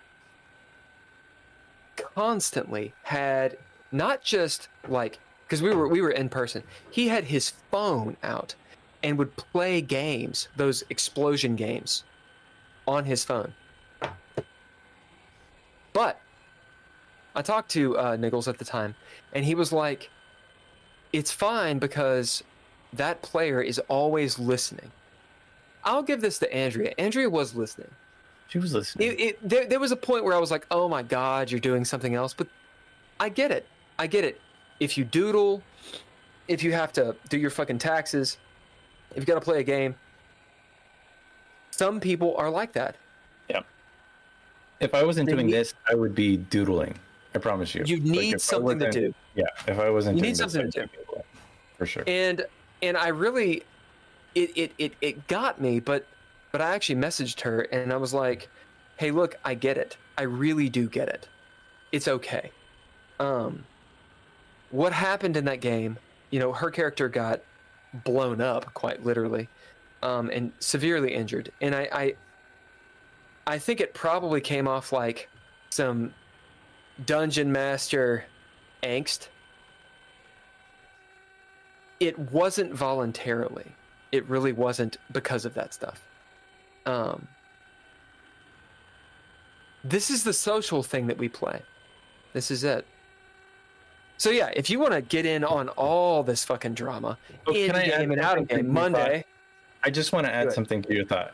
I think that you were fine with that. It wasn't that she wasn't playing. She was playing a video game. She was distracted, and you noticed it. I think it was more like her husband was banished to hell, and she's like, I want to keep the merch. I want to keep the gear. So that was the first part. That was the first part. I mean, I get it though. I get where she was going with it. She was like, look, I'm doing something else. She had already declared her intention. She was, so for people that don't know, because I'm sure all of you listen to the DreadLore live play on Monday nights at 7 p.m. on Twitch. Her character was elsewhere in the room. She was somewhere else doing something else. Yeah. Actually, literally burning a body. Yeah, she was in the process of burning. So she wasn't trying to retcon, which actually is a metagaming boon. She was not metagaming. Yeah. She was saying, hey, can I use a game resource, which is meta, to affect that situation? Yes, you can. It's just in the situation, it came off like, really? That's the thing? Which I really ripped her on, but like for like 20 minutes. The thing is, though, she actually did not make a mistake there. She really didn't. The funny thing is she never said that she went over there and picked up. Oh no, she got it. Oh, did she not? I don't remember that. I don't think she did. I think we never came back to that. So I think she did. I think she did. Oh well, maybe we'll have to review. We'll have to review to see this past Monday night's game. See what happened. I think she did. Now she did not get the harpoon. I think part 2. She didn't pick up the epic harpoon thing. Yeah, one of the things about that game that I actually had a lot of issue with is that I think I was kind of knocked out of it for some reason. I wanted to investigate. I spent the whole day before thinking we really need to investigate this area. Yeah, what did Nord do? Nord ran into Rebecca, made out with her, just like that's what he does for a living. You know what we should do? Okay. Man, I've got a good idea for next session. We'll see if I remember it. I think what we're going to do, it's not a flashback. It's a in the meantime, which I did for the startup, which is on Amazon Prime. You got to search for it. You got to go the startup web series, and you'll see several things. Meanwhile episodes. What was, while the action was going on, what was Nord doing? What was Tony doing? What was Simon? And that gives you guys, so it's out of the limelight moments to fill out, because we're actually at a point in that game, in the Red Writ. The Red Writ. The Red Writ. Oh, yeah. In that campaign, we're at a moment where it's a stopping point to go on. It might be interesting to go back. What were you doing? What did you want to accomplish before we move on? Because, dude, we're at like chapter 24 at this point. Yeah. Like in the book, this is a U.S. trade. We're going through how many chapters are there's like 26, 27 chapters. We're chapter 24. What did you guys do? Let's tie up some loose ends. This is a good idea. It won't make sense to anyone who's listening, but it's good. Okay, chat really quick. I'm farming carrots in Valheim. Valheim's probably a good game. My Windows machine cannot do it. Carrots take forever, and you have to use them in all the good food at this level. Man. Well, his Windows machine can't do the umlaut or the whatever it is that. It's not an umlaut. It's a little circle. Yeah. You need to do the Unicode or the ASCII. Is it the on? It's different though. If I'm on stage, then I'm on stage, but I'm just a chatter right now. Yeah. Well, I mean, I think he was talking about how, like, if he was in the game playing, he would be there and attentive, because that's what we were talking about, versus being, distracted by other things. I don't know. It's like being in class. So if I didn't scribble on a piece of paper, I get where she's coming from, but I definitely. It's like being in class. Think about that statement for a second. Class is something you have to go to. You don't have to go to class. You can fail out of class. Yeah, you can also burn yourself. You can also stab yourself in the leg. You can also jump in a pool and not come out of the water. You can do a lot of things. You can. However, you are in class because you have to be. You have to be. You've committed to it. You can play games in class. I feel like if there were cell phones now they do. Dude, I went to school again in 2015, and everyone was on their phone. They were on their phones and on their laptops. They were dicking. Buck Mudd knows all about this. They're on their phones, everything. They're on social media, dicking around with Candy Crush or whatever the fuck it's called. I graduated before they had laptops in classes. I graduated college before they had cell phones in school. Nobody had a cell phone when I was in college. Nobody. Like, literally. Nobody. You had to leave a message on somebody's answering machine on a landline if you wanted to, like, 24, the original 24 with Kiefer Sutherland.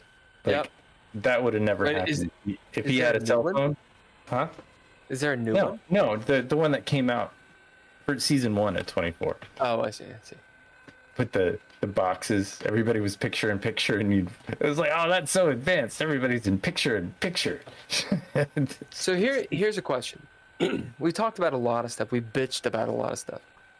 We haven't even started, really. What do we do? I don't have enough cash to stay in Los Angeles. I don't have enough talent to make a movie that people want bullshit. to see. I mean, bullshit. I say that's bullshit. Oh, okay. So talent, let's define it. Does it matter how good of an actor you are? Talent? Or does it matter how good of a marketer you are? Talent. I was listening to our potential guest for tonight that canceled on us. And that one? He had some pretty good advice about how to get your shit out there, and he was like, go to cons, you gotta step outside of your door, meet people, do things. And one of the things that you can't do where you are now is go to a con. But I've been to a con with you. We before, I think there was some lexicon or something. I don't think that's what it was called. But no, that is what it was called. It was it?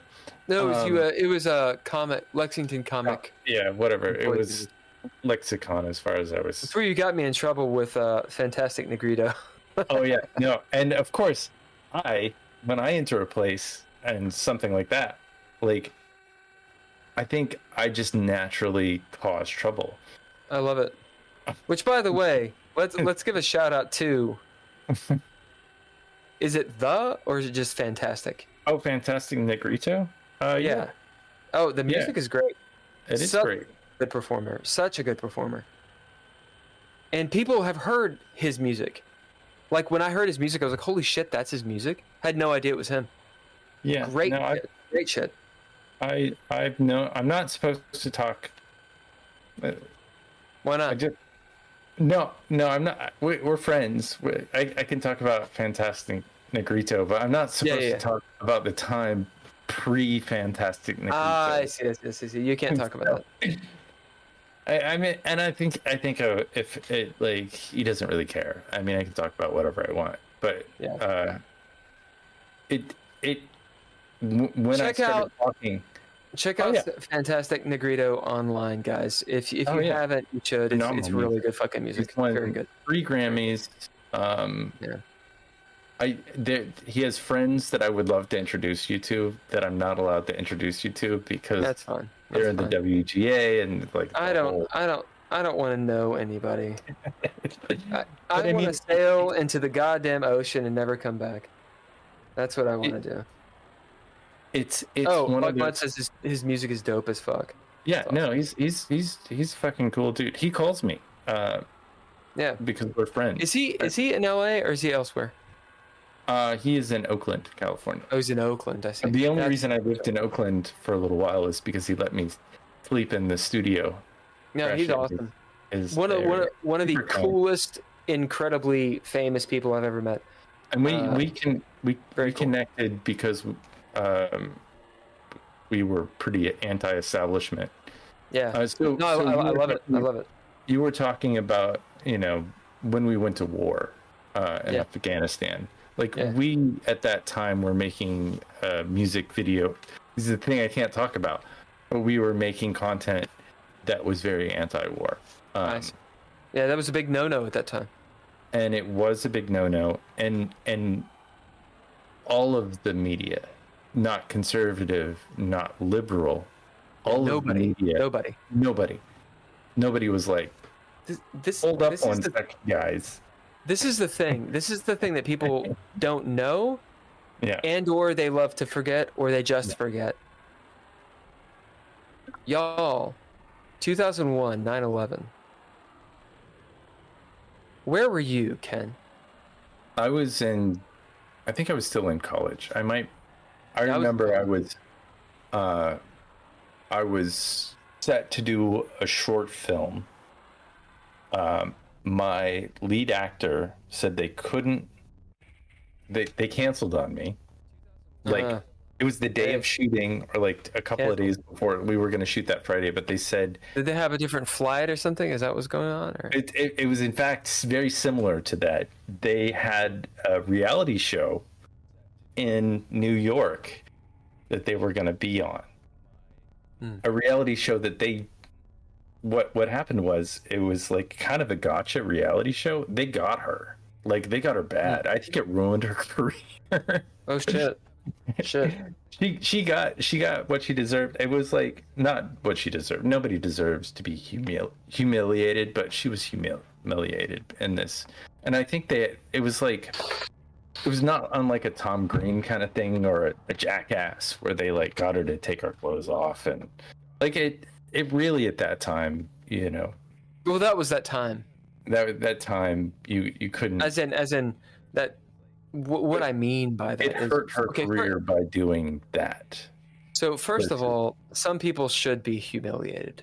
Yeah, I was incensed, but it was like, oh, I can't make it Friday. Oh, you should turn on the TV. And it's Tuesday. It is a Tuesday, I think, isn't it? 9/11 was on a Tuesday. Oh, I have no idea. I didn't go to It was class. during the week. It was during the week because I was on my way to class. It was like 9:00 on a Tuesday. It was early. I didn't go to class until the Monday following. I was just like, I'm out. I'm done. It was devastating. It was a devastating event. I mean, if it was one plane, that's one thing, but the second plane, all of that shit, that was... to be completely honest. Fucking goddamn. You ready for it? Are you ready for the honesty? I mean, I rolled down. I was in my dorm, which I can't remember the name of. Huh. I don't remember the name of the actress that called me. Yeah, I can't remember. It started with a K. Anyway, it doesn't matter. I rolled down. There was a big TV, like one of those big TVs, big screen TVs. And I saw it, and I thought it was a movie. Yeah. Like I was like, oh shit, what's that? It looked like Die Hard or something. Yeah. And they were like, oh shit, that's New York. And I was like, what? And they're like, oh, you know, it got attacked. And I remember thinking, I wasn't afraid. I wasn't pissed. I didn't really feel any emotion. Sure. I was just kind of like, oh, holy shit. I think my mind went back to being in 3rd grade and Operation Desert Shield. Oh, yeah. You know? Yeah. And I was like, oh, right. So we're at war. And I think my first thought after that was one of my very good buddies at the time, who I've not talked to in a long time, was Fancher. Fancher was in the Army. And I remember thinking, ah, shit. Because a couple years prior, when we were graduating, he had said he's going to go to the Army because he didn't think there was going to be a war. Yeah. And nobody did. Sure. Because we're stupid and we were 17, 18. And the entire point of me bringing this up was this. And we hadn't been at war since Vietnam. Well, officially. It was strikes. It was little... Right, you know, just explosions. The thing is this. At the time, I was very much into the Baptist Student Union. I was very much into the I'm going to go out and heal people thing. Which, you know what? If you're into that, great. Heal them. Fine. You know what? I hope it's real. Heal people, please. Heal people, goddammit. Don't do it. My deal was this. At the prayer meeting, because all classes were canceled, I was astonished by how much blood people wanted. And I don't mean the Baptists, I mean everybody. I mean everybody. Everybody. Y'all, everybody wanted fucking blood. I heard things like, turn those ragheads to glass. Okay, so people have a high and mighty idea of what we are. When you got fear going on, motherfuckers get medieval real quick. Well, I was pissed because George W. I voted for Gore. I voted for W. I didn't. That election, anyway. I was a W. Didn't matter. We were both in Kentucky. It didn't matter. No, it didn't matter. I voted for Gore, and I was mad because I knew that second that we were going to war with Iraq. It didn't matter who blew up that building. It mattered that we were going to war. Well, you were a little bit older, and you were obviously more politically minded. I'm still dumb, but I was very blinders on. I mean, who really knows anything these days? We are in the days of misinformation. The second you think you know someone or something, unless you were there, the honest truth is you have no fucking clue. Like, that's the truth. I guess what I'm trying to say is this. Oh yeah, Nader had a big campaign. Yeah, he did. I guess what I'm saying is this. We're gonna get through this. I like that. And I think the next generation is gonna be better off. I think we're taking the bullet, man. I really do. Nope. Well, think about the 100 Years' War, dude. People have had it way rougher than we have. Oh, they have. Sure. Well, the reason, the problem with your logic is everybody is too comfortable. Our society functions too well, and no one will do anything of any consequence until it doesn't. And it is. You're right. It is. You're right. You're right. You're right. You're right. Well, check it out. What are we doing? What can we do? What can we do? I mean, of the things we know about, of the bullshit we know about right now. Mm-hmm. Do you know what I'm talking about? Of the shit we know about right now. Yeah. What can we do?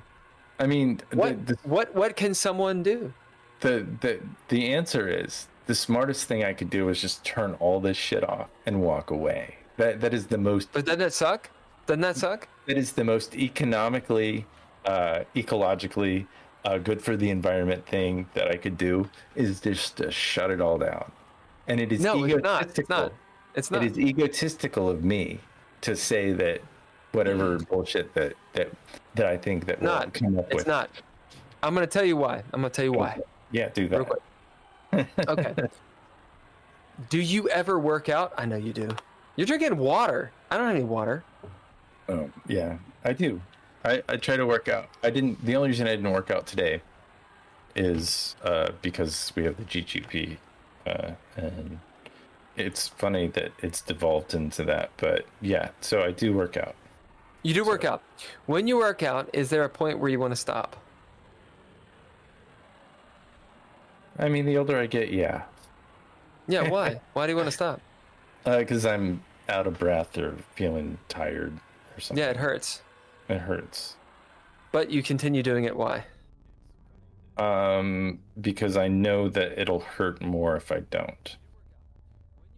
Interesting.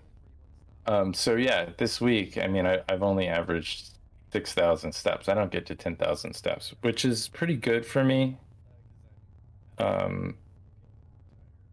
Considering that 6,000 steps is like 4 miles or something a day. You keep on going, because you know it will hurt more if you don't. That's not the reason that I continue going. So that's a difference in opinion. Why do you keep on running or, pumping iron or whatever it is that you do? What do you do? I'll if I'm at home, I've got a 20-pound weight I lift. Just when I'm sitting at my computer, so I can. Yeah, you normally like. I like it. It's kind of for a while.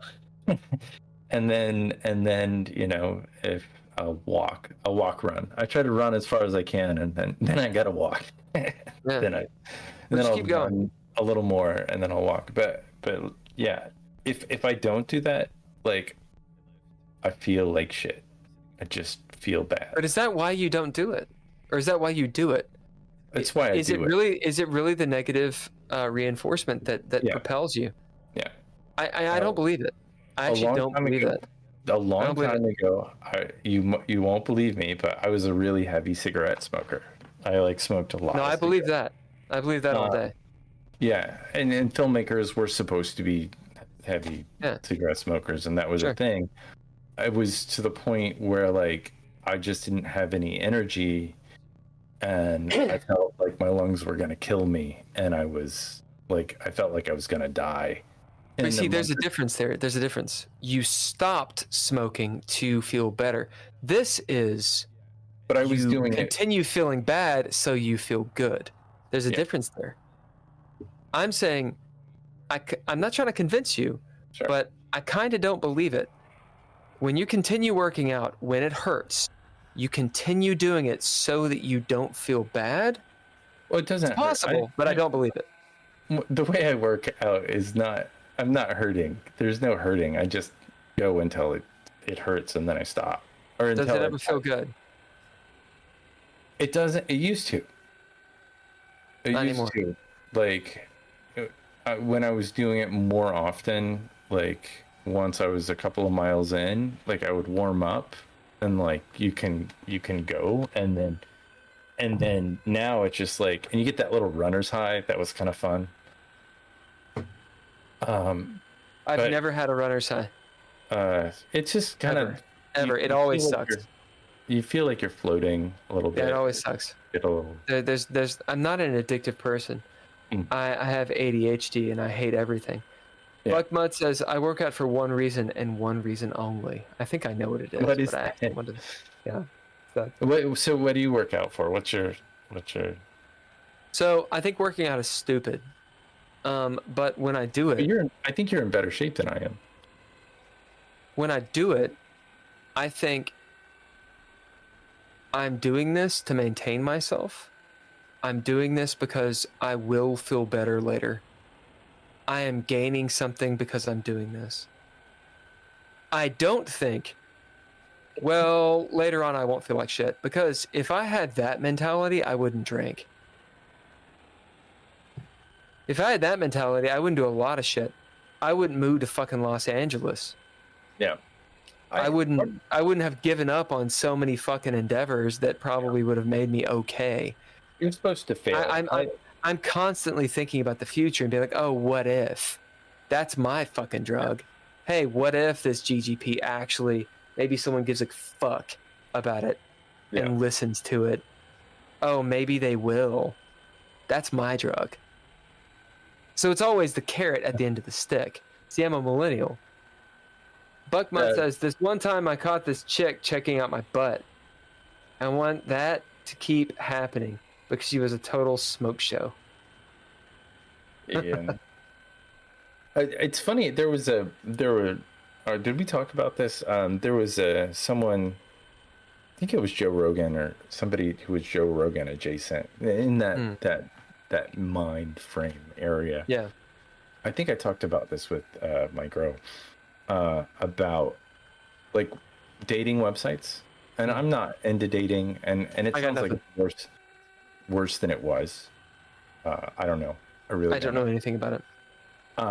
But they were saying that 80% of the incels were like they would get no responses, and or not incels. I mean, guys were getting, and it was an attractive thing. Like women only went for the top 20%, whereas all women are getting. It's like 60% of women get more messages on these dating sites, and I just think of like me when I was on a dating site. I would just click on everybody because I wanted to meet people. So my standards were low. I mean, I wasn't dating these people, but they were low, and it was very rare that people would look at me. And I think that Buckmud's point is really interesting because you exercise, and that increases the ability for the opposite sex to be interested in you, because I'm too selfish. I'm too selfish for it. But you've always been pretty. So I feel old and terrible. Yeah. And balding is what I feel. What is that like? I don't know what it's like to feel balding. I know what you mean, but I said I get where you're coming from. I'm not where you're coming from, but I get it. I've seen the girls you date. You date some fine looking ladies. My lady friend is really, really attractive. And very cool too. And my lady friend the cool is better. Is better than the attractive. No, you're actually interesting and cool and quality people. And I think that's a thing that comes, maybe it doesn't come with age. It doesn't come with age. There's a thing that can come with certain people who are willing to connect to other people. I think that's it. When a person, regardless of their age, is willing to actually connect with someone, then you can have a really interesting time. And looks and that kind of stuff are not really what matter, because the connection you have with someone is what matters. The whole fucking point is the connection. It's not just the fuck. If it is, go do your thing. Yeah. It's not that great. Yeah. It's very empty and terrible. And there are so many plastic people. Absolutely. Cher is hot. Cher is fucking hot as hell. She's fucking like 8,000 years old. Yeah. It's all fake. You know what? If you dig it, then hell yeah, look at you fucking something that's hot. Good on you being plastic and absolutely abnormal. Connection is what it's all about. Now, then you actually get connected to someone and you have to deal with their life. Yeah. And then you have life to deal with. And that's why cheating is difficult, because you have a connection with somebody and then you're looking for more connection. with cheating. And it I just don't. I look at other people and I'm like, you know what? There are plenty of I'm in fucking Los Angeles. There are plenty of amazingly beautiful people. Sure. But dude, I want nothing to do with them. Yeah. Well, they were pretty interested in having nothing to do with me. I really didn't communicate with a lot of women. They don't want anything to do with me either, to be honest with you. I would be standing with like some of my friends who are very attractive people, and I was blown away by I was standing next to this, Adonis of a fellow. Like 3-4 women would walk up to us, or like we couldn't walk around Runyon Canyon without people coming and stopping us, and they wouldn't look at me. Like I was like some weird sicko person next to attractive man. Yeah. And I felt like. So you know what that is? You know what that's like? Yeah. That's like someone, imagine you're in a grocery store. I know it's awful, but imagine you're in a grocery store and you look over and you see a really hot person who you're interested in. Yeah. And they are salivating over the donut section. Mm-hmm. Now, and you look in their little cart and they've got donuts and they've got fucking pork rinds and they got goddamn like fucking ice cream. Sounds like a good time.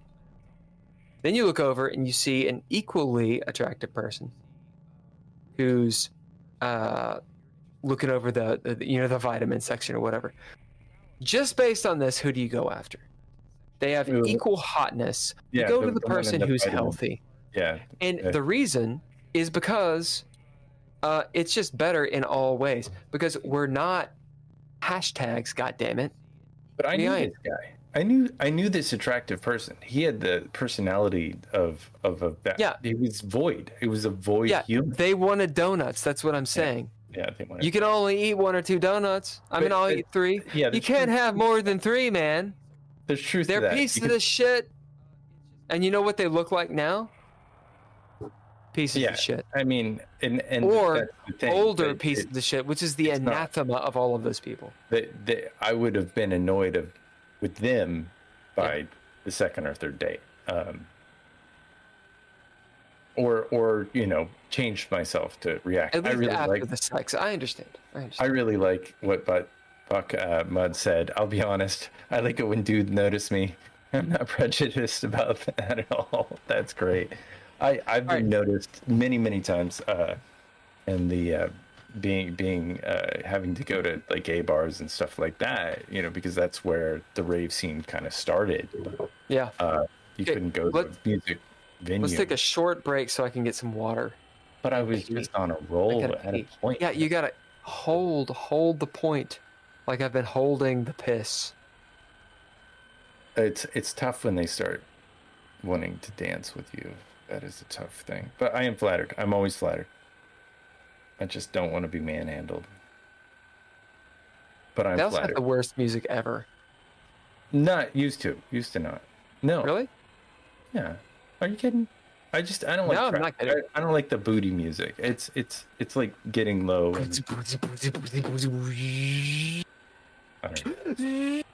Everywhere is different. Oh yeah, that's. Yeah, are you kidding me? I fucking hate gay music. It's the worst. There's fuck it. I hate it.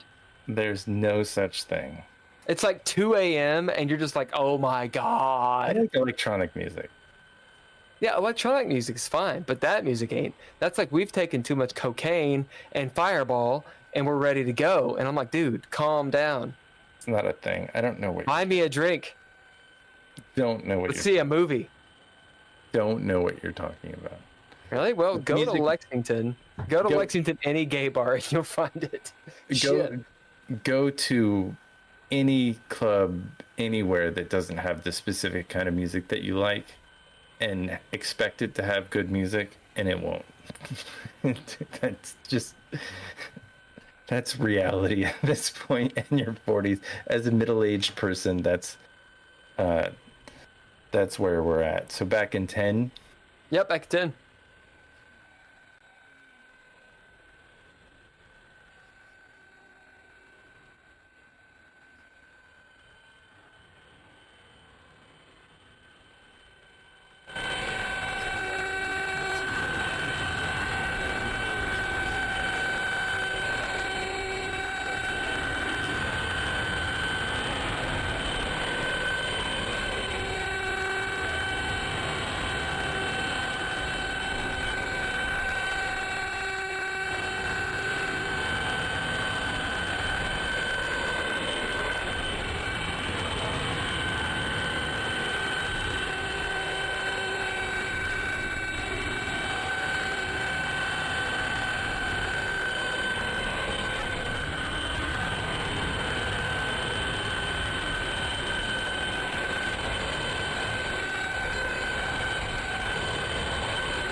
Lore drop.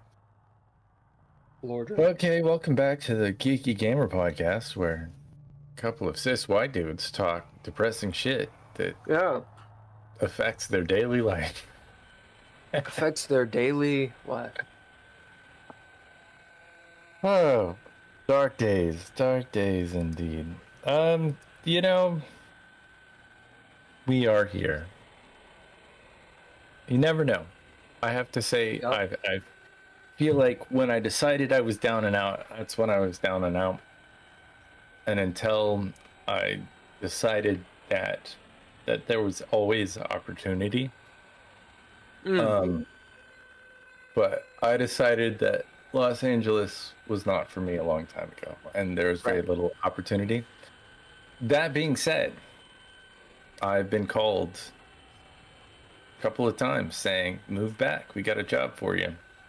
Doesn't happen often, but would I take it? Maybe. Depends on how long. Depends on what is needed. Would my partner like that? No. And would it be permanent? Probably not. But I've done jobs out there. I enjoy it out there. I think visiting out here is fine. Visiting's great. Yeah. I didn't like the traffic. I didn't like living near that many cars. That was like one of the things that I hated more than anything, because there's no place you could live in the city without having 6 lanes of traffic, 50 feet away. Yeah. At all times. Right. Like, how close are you to like Burbank, or what is the major really close road that's near you? Do you hear really it? Close. Do you hear it? Do you feel it? No. I'm actually I avoid the highways. No, I'm just talking about where you live. Like, I lived up, most of my apartments, they were like just on the other side of Beverly Boulevard, or just on the other side. I lived on Santa Monica Boulevard, like literally on Santa Monica. I'm in the valley. I'm in like the deep valley. Yeah. I'm in like in the cut. Yeah. And that is a little more calm. This place is wild because we call it the grotto. Mm-hmm. This is like trees and shit. Like, you're actually very isolated from all the hubbub, which is really cool. And I use my little Google Map thing, and I avoid all highways if possible. Sure. So I'm rarely on any of them. You take Sepulveda. You take... Oh, yeah. I take Sepulveda, I take Van Owen. Van Owen. Magnolia is what... You take Laurel Canyon. Yes. If you gotta go over the hill, which is a fucking mountain, then, yeah, of course. Yeah. Or Coldwater. I take all of that shit, if need be. Yeah. But I'm not getting any jobs, so I don't really have to go in the Los Angeles proper. Sure. And when I do, I do. Yeah, it's hard to find a job in LA. Like, it is so difficult. I've had a rough time. Yeah. I'm looking for bar jobs and such, but everybody. I was telling Ken before we got on, my time here is likely measured. And I don't know what is next. I am unaware. Canada. But I mean, I think you made a good point about Canada early on. Is they don't just let anybody move there. You have to. They don't just let anybody in. They don't let. Yeah, people. Yeah. Let me rule in. There's a strict code. There's a code. You have to adhere to. The Canadian code. I think that people do time in Los Angeles. That it is a matter of you put your time in. If that's the kind of thing that you want to do. Yeah. I don't think it's a success or a failure at all. I think it's a daunting task of repeated, like, gut punches. It is a beast in and of itself, and there is a river that flows through the desert of Los Angeles that chews you up, spits you out, and some people can swim, but no one swims for long. Doesn't matter who. Oh. Like, well, I'm just a big failure. That's my deal to Los Angeles. I don't know if it spit me up and chewed me out, or how many things? Chewed me up and spit me out. Huh? How many things? What? How many times have you acted in something? Oh, like 3. Yeah, that's. How long have you been in your current place where you're living at? Since August. So 3 and it's not a like great ratio. 8 months. That's nothing. Yeah, there's nothing. When I first moved to Los Angeles, I worked at Radio Shack, which was very minimum wage and very not enough money to pay my rent. And I worked there it took me 6 months to get the job there. I actually worked at Tower Records before that, which paid about the same. Or after it, I can't remember. It felt about the same. I can't remember. Well, shit. I knew I worked there, but I don't know if I worked them both at the same time or at different times. Yeah. But it sucked. And it was the only way that I could stay is because I had, something that was meaningless and trivial. And I was there for a pretty solid year before I got my first music video, my first opportunity. And I fucking searched and looked and hit the ground, the pavement. I turned in applications in person, which got to be too expensive at a certain point in time because it cost gas to get to a place. Yeah. Eventually, I had to quit my job. Places don't have addresses anymore, by the way. Yeah. They don't? Oh. No. There's no Blue Book. No, you can't go anywhere. You can go to Warner Brothers. Yeah, but there's no Blue Book of all the production. No, there's no places. Yeah. If you go to if you find their address, it's either not there or they're never there. Yeah. Because they all work from home. Yeah. It doesn't exist anymore. Yeah, it's true. I mean, or they say don't come in. Yeah. Straight up, they're like, I've had people, I printed out a bunch of shit. I was going around taking it to places. Told you about one of them. Where I rolled up to this person's house and I was like, it's like across from a school. And I was like, I feel like, what the fuck am I doing here? And so I called them. I was like, hey, is this so-and-so agent? And they were like, yeah. I was like, hey, I was going to drop off my resume. And they're like, oh, please don't do that. And I was like, yeah, I just kind of got a weird feeling. Like, she's like, yeah, that's my residence. And I was like, oh, well, what do you want me to do? And she was like, oh, well, email it to me. Are you SAG? And I was like, no. And she was like, oh, we can't help you. Yep. And I'm like, okay, so what do I do? Oh, get work. Oh, okay. It's not easy. It's not easy being green. You gotta know somebody. You gotta know somebody. Easy. And you gotta know somebody who could you gotta know someone who will actually. You gotta know somebody who's in. I know plenty of people that are in. Yeah. No, who's in? None of them will do anything. They won't do anything. I'll be like, hey, could you help me out? And they're like, no. Oh yeah, I'll ask around. They're not going to. No, you got to know somebody who's into taking you with them. That's kind of what happened to me. I met somebody who was like, I like you, and they were successful, and they'd been around the block a number of times, and they were like, all right, which is the way it is. But here's the thing: that's the way it is with literally everything right now. Yeah, they knew a bunch of people. So in acting, one of my my acting teacher was actually like, oh, I'll send you some stuff. I actually need to email him.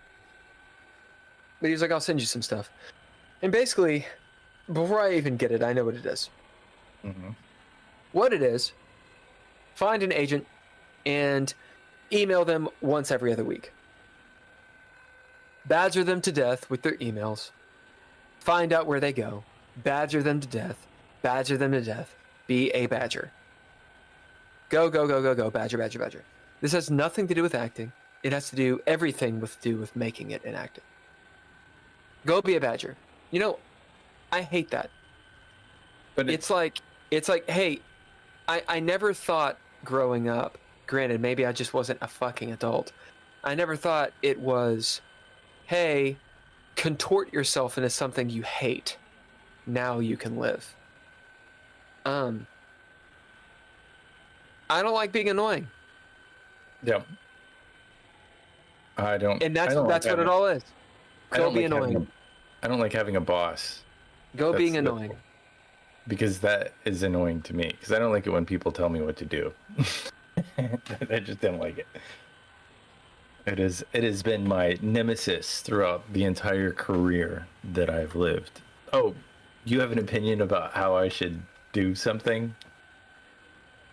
It's definitely I'm my own worst enemy in that. It seems like that's the world we live in now. Yeah, that crazy. I'm starting to not want to live in that world. Yeah, don't do that. You just gotta I'm gonna go find a goddamn boat and peace the fuck out. Yeah, my buddy did that. He's doing that. He's in Oklahoma building a boat. Or a country that I can live in or something. Good luck with that. A lot of countries require for you to live there require a certain amount of money in your bank account, right? And or require you to leave every so often because people do that and they want, if you don't leave the country, they'll kick you out. It's interesting. It's interesting. Is there a place in the world where you can just go? You could probably go to Antarctica. Can you? Can you actually to get there? I mean, I don't think that it's easy. I don't think you can just go there. I don't think it's easy to survive. You think it's a natural, like a United Nations preserve of some kind? I don't know. I think getting there is extremely expensive. Yeah. Well, if you had your boat. I don't think you'd make it. Yeah, no, I don't think you'd make it either. Not on a sailboat, not easily. Not without. I think that's a good way to go die. Yeah, it's true. It's true. I think if I had a sailboat and sailed around, I think I'm not a sailor. That is not me. I've been on boats my whole life, and I never wanted to go out in the ocean on a boat and sail around. I mean, I've been on the ocean on like small craft, and it's just a lot of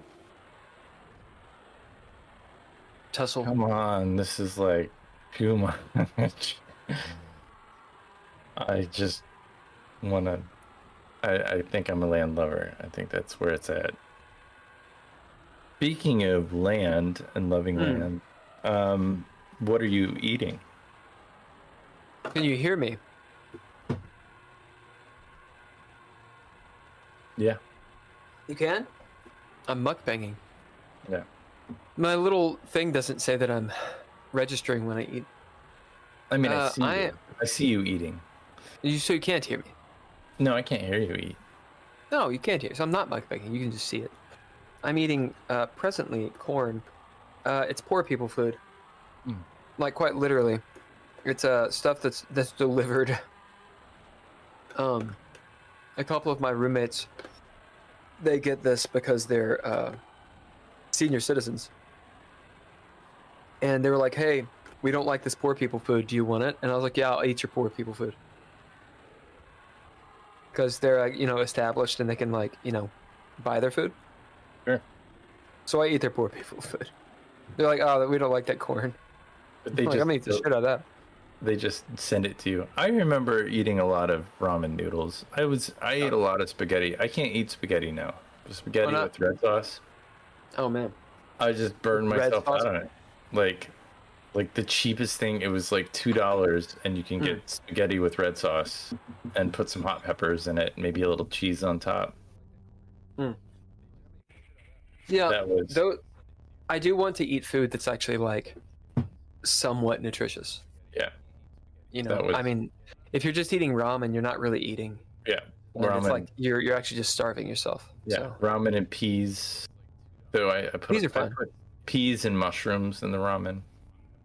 That helped it. Yeah, peas and mushrooms are fine. But I was eating ramen out here, and I was like, man, I think I'm actually saving myself money, but I'm actually costing myself because this is. I'm gonna get sick. Like I'm gonna get sick. It'll make you sick for sure. If you don't, it's delicious. I like it. Yeah, it is good. But, I like it. I liked it. I haven't had it in a long time. I buy this ramen now at Costco. It comes in like a big bulk, and it doesn't have the flavor packets. It's just the noodles. Is it pretty good stuff? It's all right. I mean, I don't eat it a lot, but sometimes I'll make a soup and throw one of the little things in a soup. Like, I put the flavoring in the soup. Yeah. It doesn't come with like ramen flavoring. Because that stuff is what's the really bad stuff for you. Yeah. The noodles are bad, but like I throw down like the chicken noodle soup, those, and then throw in garlic and mushrooms and stuff. And that's usually pretty good. As in, it's actually not too bad for you. A little bit salty, but it's pretty good for you. I'm just in a tough way, man. Yeah. I know that Los Angeles is hard. And you know, who's to say it's the right thing to do? But knowing what to do, that's a hard question. Yeah. And wherever you go, there you are. Yeah. It's just an idea of like, you have one life and you should live it and enjoy it. And people have this mentality of, oh, well, life is just shit and you have to deal with it. And I'm like, I don't understand that. I'm not trying to say like everything needs to be shits and rainbows, but you should enjoy your life. And if you don't enjoy your life, you should be going towards something where you do. And if you don't, there's a problem. There is a problem. That is a problem. That's a problem. It's a problem if people, the vast majority of people, hate every minute. That's a problem. If they just need to be pacified by product, that's a problem. That's a fucking problem. A big one. It's not okay. You got one, dude. You got one life. That's it. Why the fuck is it, oh, you need to sacrifice yourself on the altar of what? Oh, you exist? So deal with it because we don't want to hear your bullshit? Is that it? I think that's it. That's a problem. I don't know how to fix that. This is the reason I try not to just bitch about it, but there needs to be a solution. I don't know if it's politics. Well, it's not. I don't know if it's just living the way you want to live. I don't know. Our guest tonight, he was a lobbyist, the guest that canceled, and made a living being a lobbyist until COVID hit. And he suddenly didn't have a job. I think he was working in Washington. It's funny. I know quite a bit about this person. And so it's really annoying when somebody cancels. It takes a lot of effort. But they kind of like applying to jobs and building website and getting all your skills up and then being kicked out by a fucking algorithm, like not even a human looked at your fucking resume. Speaking of which, I want to do a film festival website. Let me finish the lobbyist thing. Yeah. But like COVID hit, and then like he decides that he's gonna be a book writer, write books, and he sells them.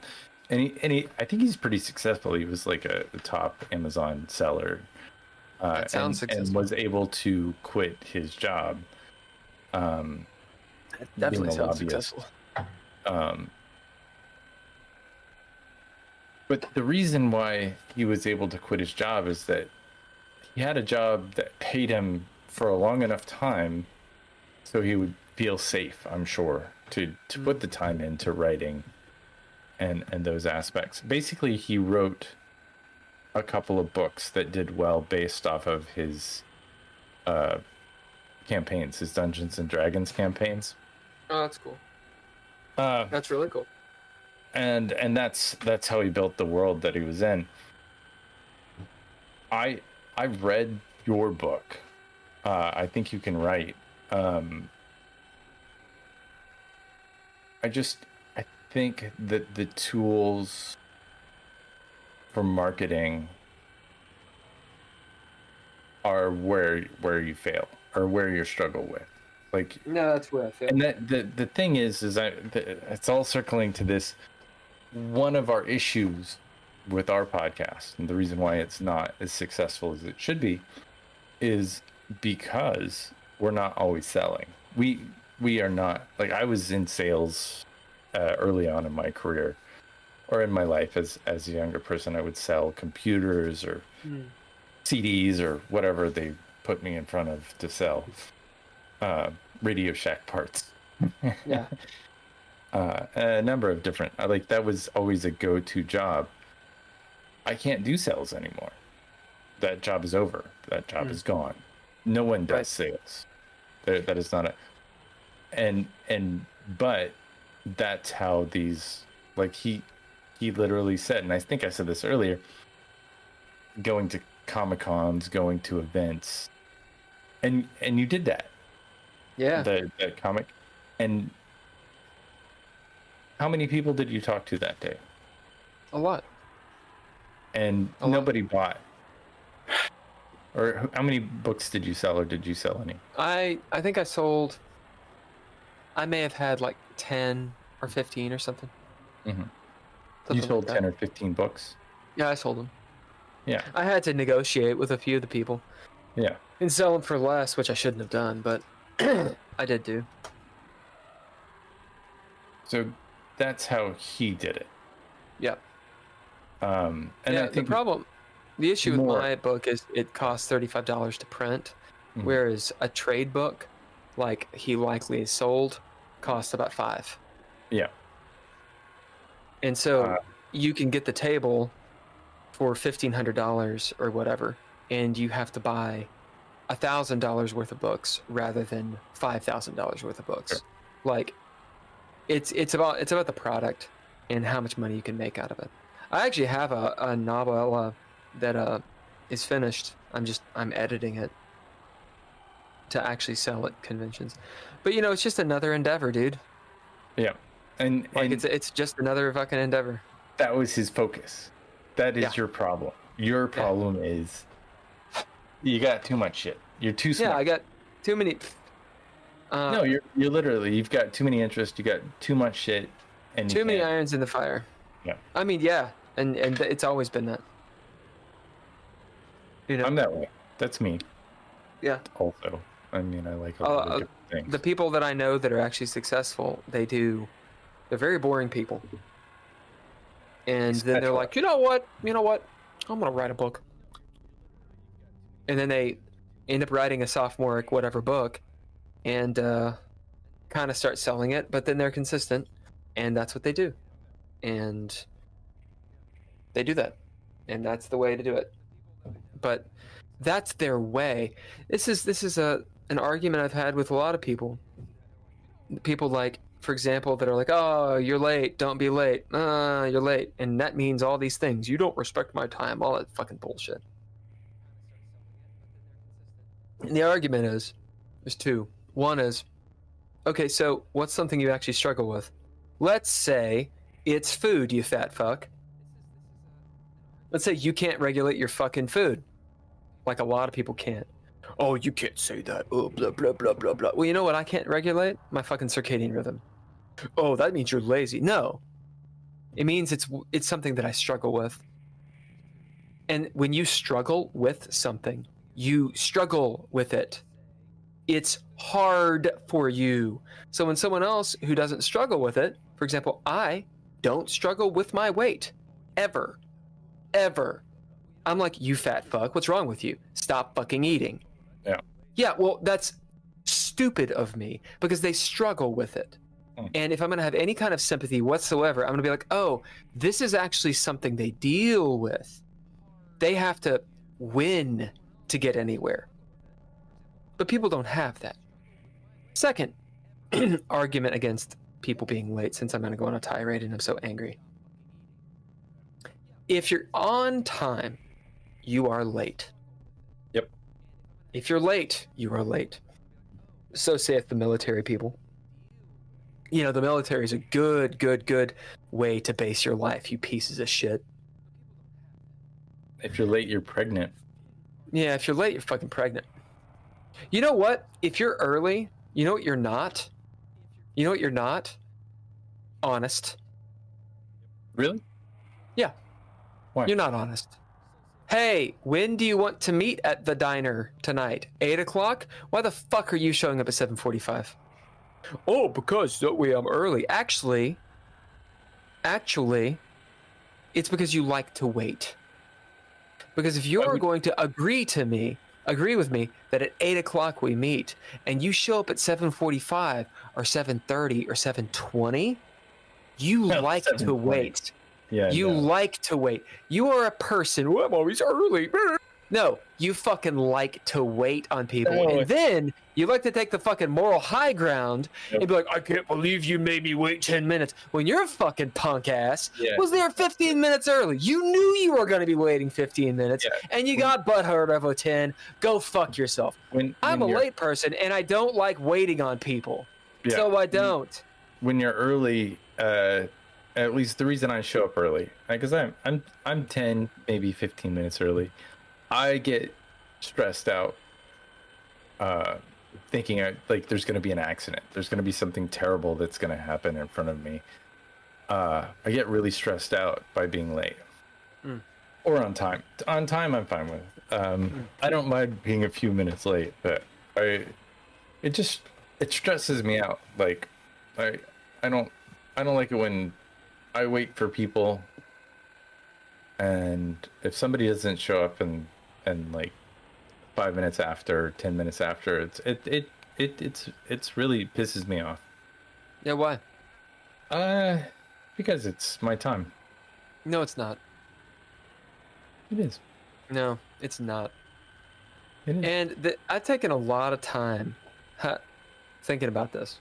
Yeah. People have a lot of arrogance and hubris. Oh, my time.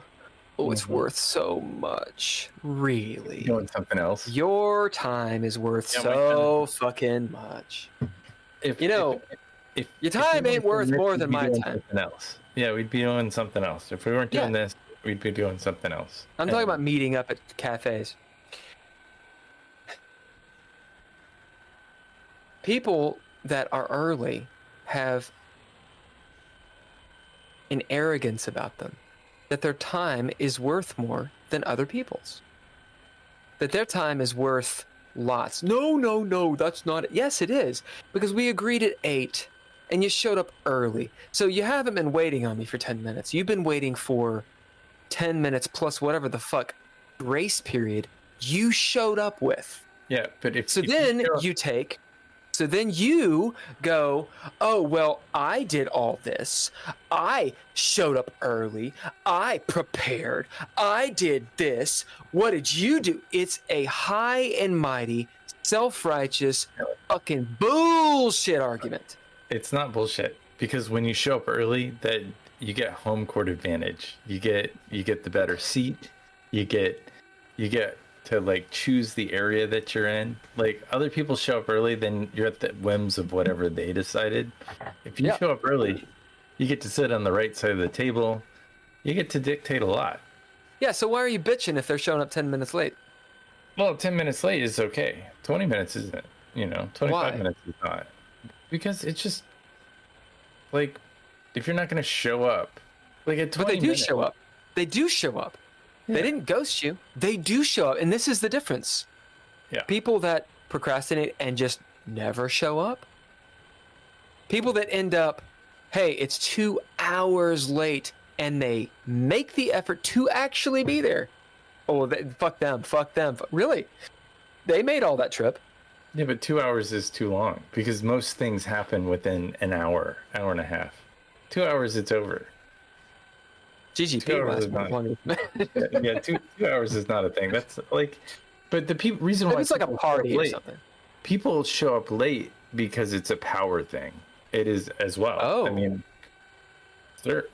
you mean like a party? Late, maybe not a party, but if you had a meeting with someone, like I've met a lot of producers and they'll show up 45 minutes to an hour late. The difference is if somebody's paying you and if they're not paying you. There's a money thing that you can add to that too. You can't be late if you're getting paid. You can be late. You can. It's not advisable. Why can the producer show up late? Because they have more power than you. Because they can fire your... I see. So it has nothing to do with professionalism. It has nothing to do with professionalism. If you waste their time, you're out. It's not professional. You're correct. You see? You see? Do you see? I also charge. This is exactly what I mean. Like, if I'm on the clock at 8 when we agreed to, that's when the money starts ticking. If they show up at 8:45, I'm still billing from 8. It doesn't matter if it's a paid thing. I had an epiphany. It's probably the wrong word. So what I just told you is a line I've thought for a long time as a person who has struggled with being punctual. But I had an epiphany in the last couple years, and it was this. Why do I want to be early? Because I hate waiting. Yeah. And about 20 minutes before I need to be somewhere is when I finally get into the groove of whatever it is that I'm doing. Because I'm a procrastinator and I have ADHD and I need the pressure. So now I can actually focus.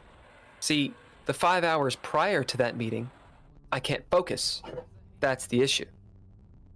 So that meeting is over my head the whole time, and all I'm thinking about is that meeting, and I can't focus.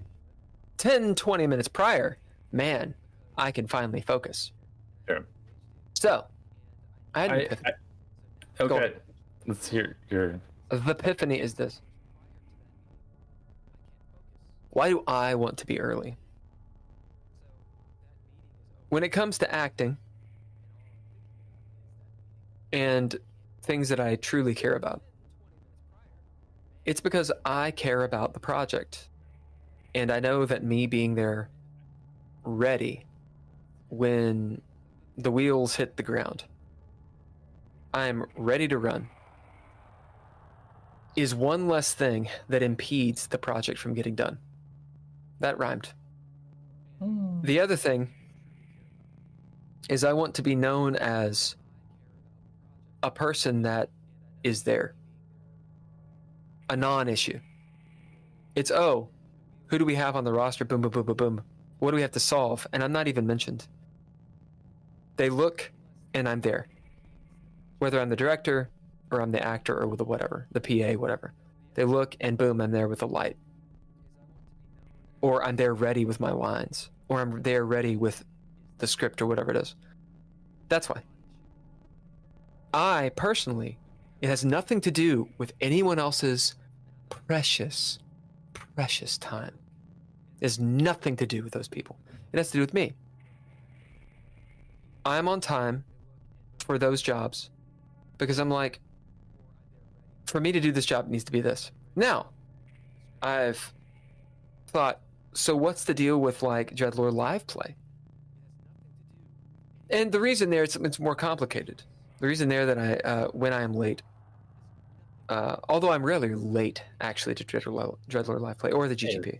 And we start late, but I'm not late.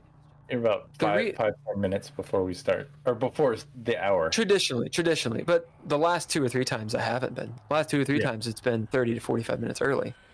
Oh, have you? Because I made a concerted effort to actually do it. I know. See, that's another thing you early people never actually take notice of is when people that are procrastinators and late actually show up early.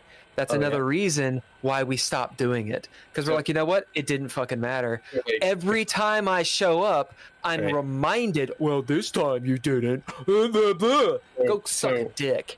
If I don't arrive and start lugging all this shit in, like, within, I would say 2 hours, a minimum of 2 hours is what it takes, we won't start. No, you're right. But and all graces be to you who actually makes that thing happen. However, half the time to more than half the time, the reason we don't start on time is because the tech has a problem. Yeah. So it's hard. It's hard. Tech is hard. OBS is a piece of shit. Everything's a piece of shit. However, no one is going to look at you and be like, well, Ken, well, no one's going to say that. Why are we late? If you want to start, I can start the stream at exactly that time. Because I told you to start it. Yeah. I told you to do it. Just start it. Start it at 7.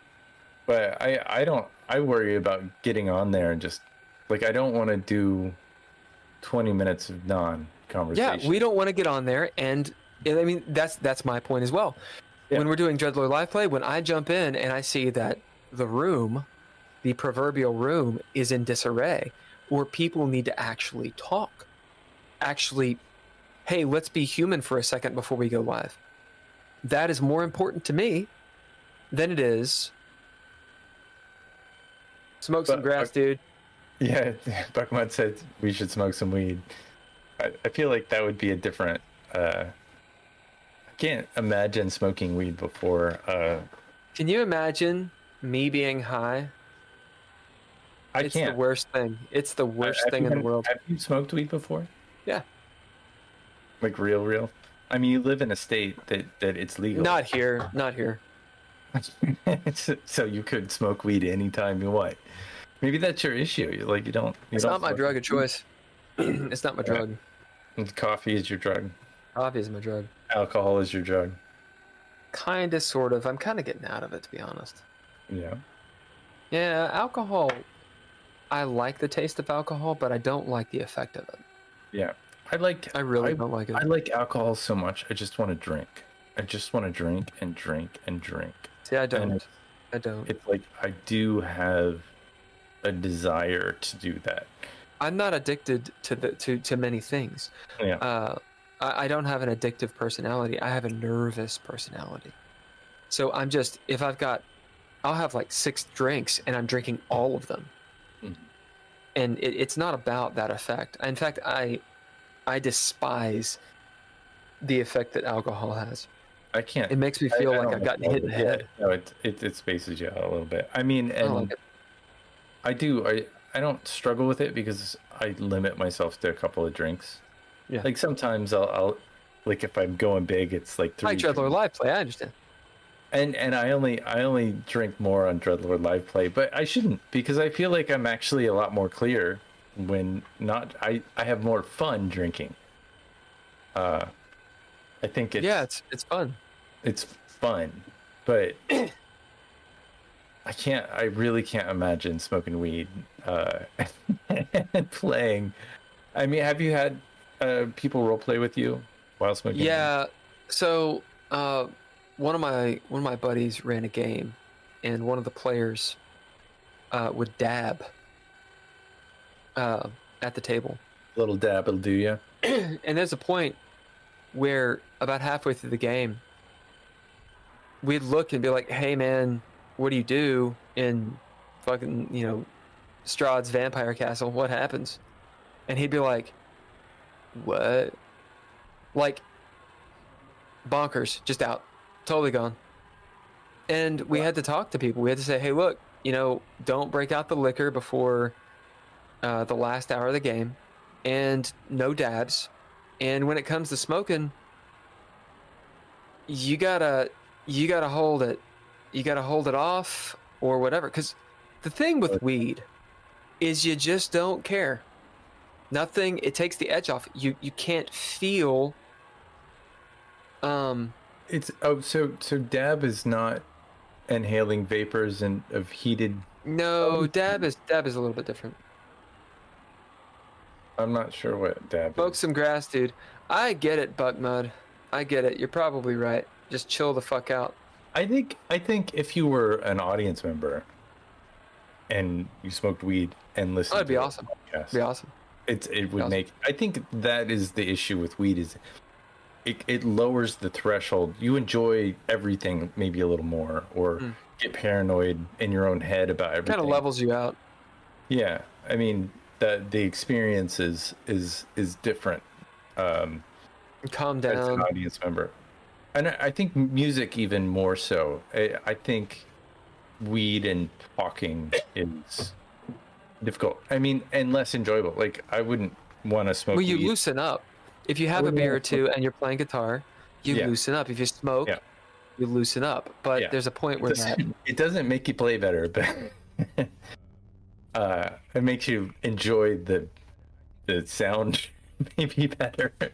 But I think with communication of any kind, watching a film, if it was an action film, that's one thing. But I think like a talkie, not so much. Yeah. I mean, if all of this explosion causes a catastrophic explosion, that's no good. You know? So Buckmud is right. He says, I don't actually mean smoke, but actually chill the fuck out. I don't think that that's not us. That's not Bill, I don't think. And I'm wound up. I'm just always not chill. I'm just always a little bit wound. I think I would have a panic attack if I was made to smoke weed and then do this. I think I would just lose my shit. And I would shut down. I would turn into a ghost. I would just be sitting here like thinking too much, not saying anything. Yeah, I don't know. Well, check it out. I've got to teach English here in a little while. Yeah. Because, I'm a millennial and I have not one job, but 4. So I got to go do another job so that I can pay rent. All right. Well, then. I think we'll have tighten up our life. Have your what? That is my thought, my critique. What's that? I think we should tighten up our life play. I'm not exactly sure how to do that. And I don't think it's the reason why we don't have a lot of views or not. Because I was looking through other role-playing game podcasts, and I think the quality of what we're doing is actually more engaging and interesting pace than what a lot of other people do. But I think that we can always improve. So that's my thought. I feel like we could all do better. Yeah. Maybe that's the generation X or of me. But I think that this is a product and that this is something we're selling by doing it as much as having a good time. But the way we're doing it, we need to choose one of the two. Like we're at a phase where we're not necessarily being you mean choosing one of the two, like either have fun or turn it into something that makes money. Right.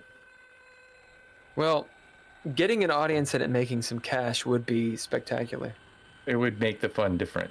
But that would require more out of every one of us and not just you. Or when it comes to GGP, I think that's something we can control. DreadLore live play, I don't think that's going to happen. We're dealing with players who are coming to consume content. They're not. This is not something that they're thinking of as a project. They're thinking of it as a hobby. Yeah, it's fun. It's hobbyists. Yeah. And in fact, they are not going to do it as a job. Period. Sure. It's not going to be a job.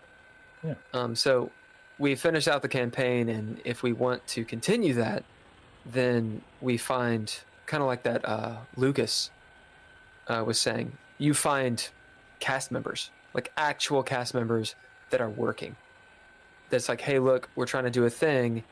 You are here to perform and play, and it's fun, but you're here for a reason, not to play video games while we stream. Yeah, but I think that is the engagement level that you're looking at, is that you want people to engage. Friends aren't going to do that. Yeah.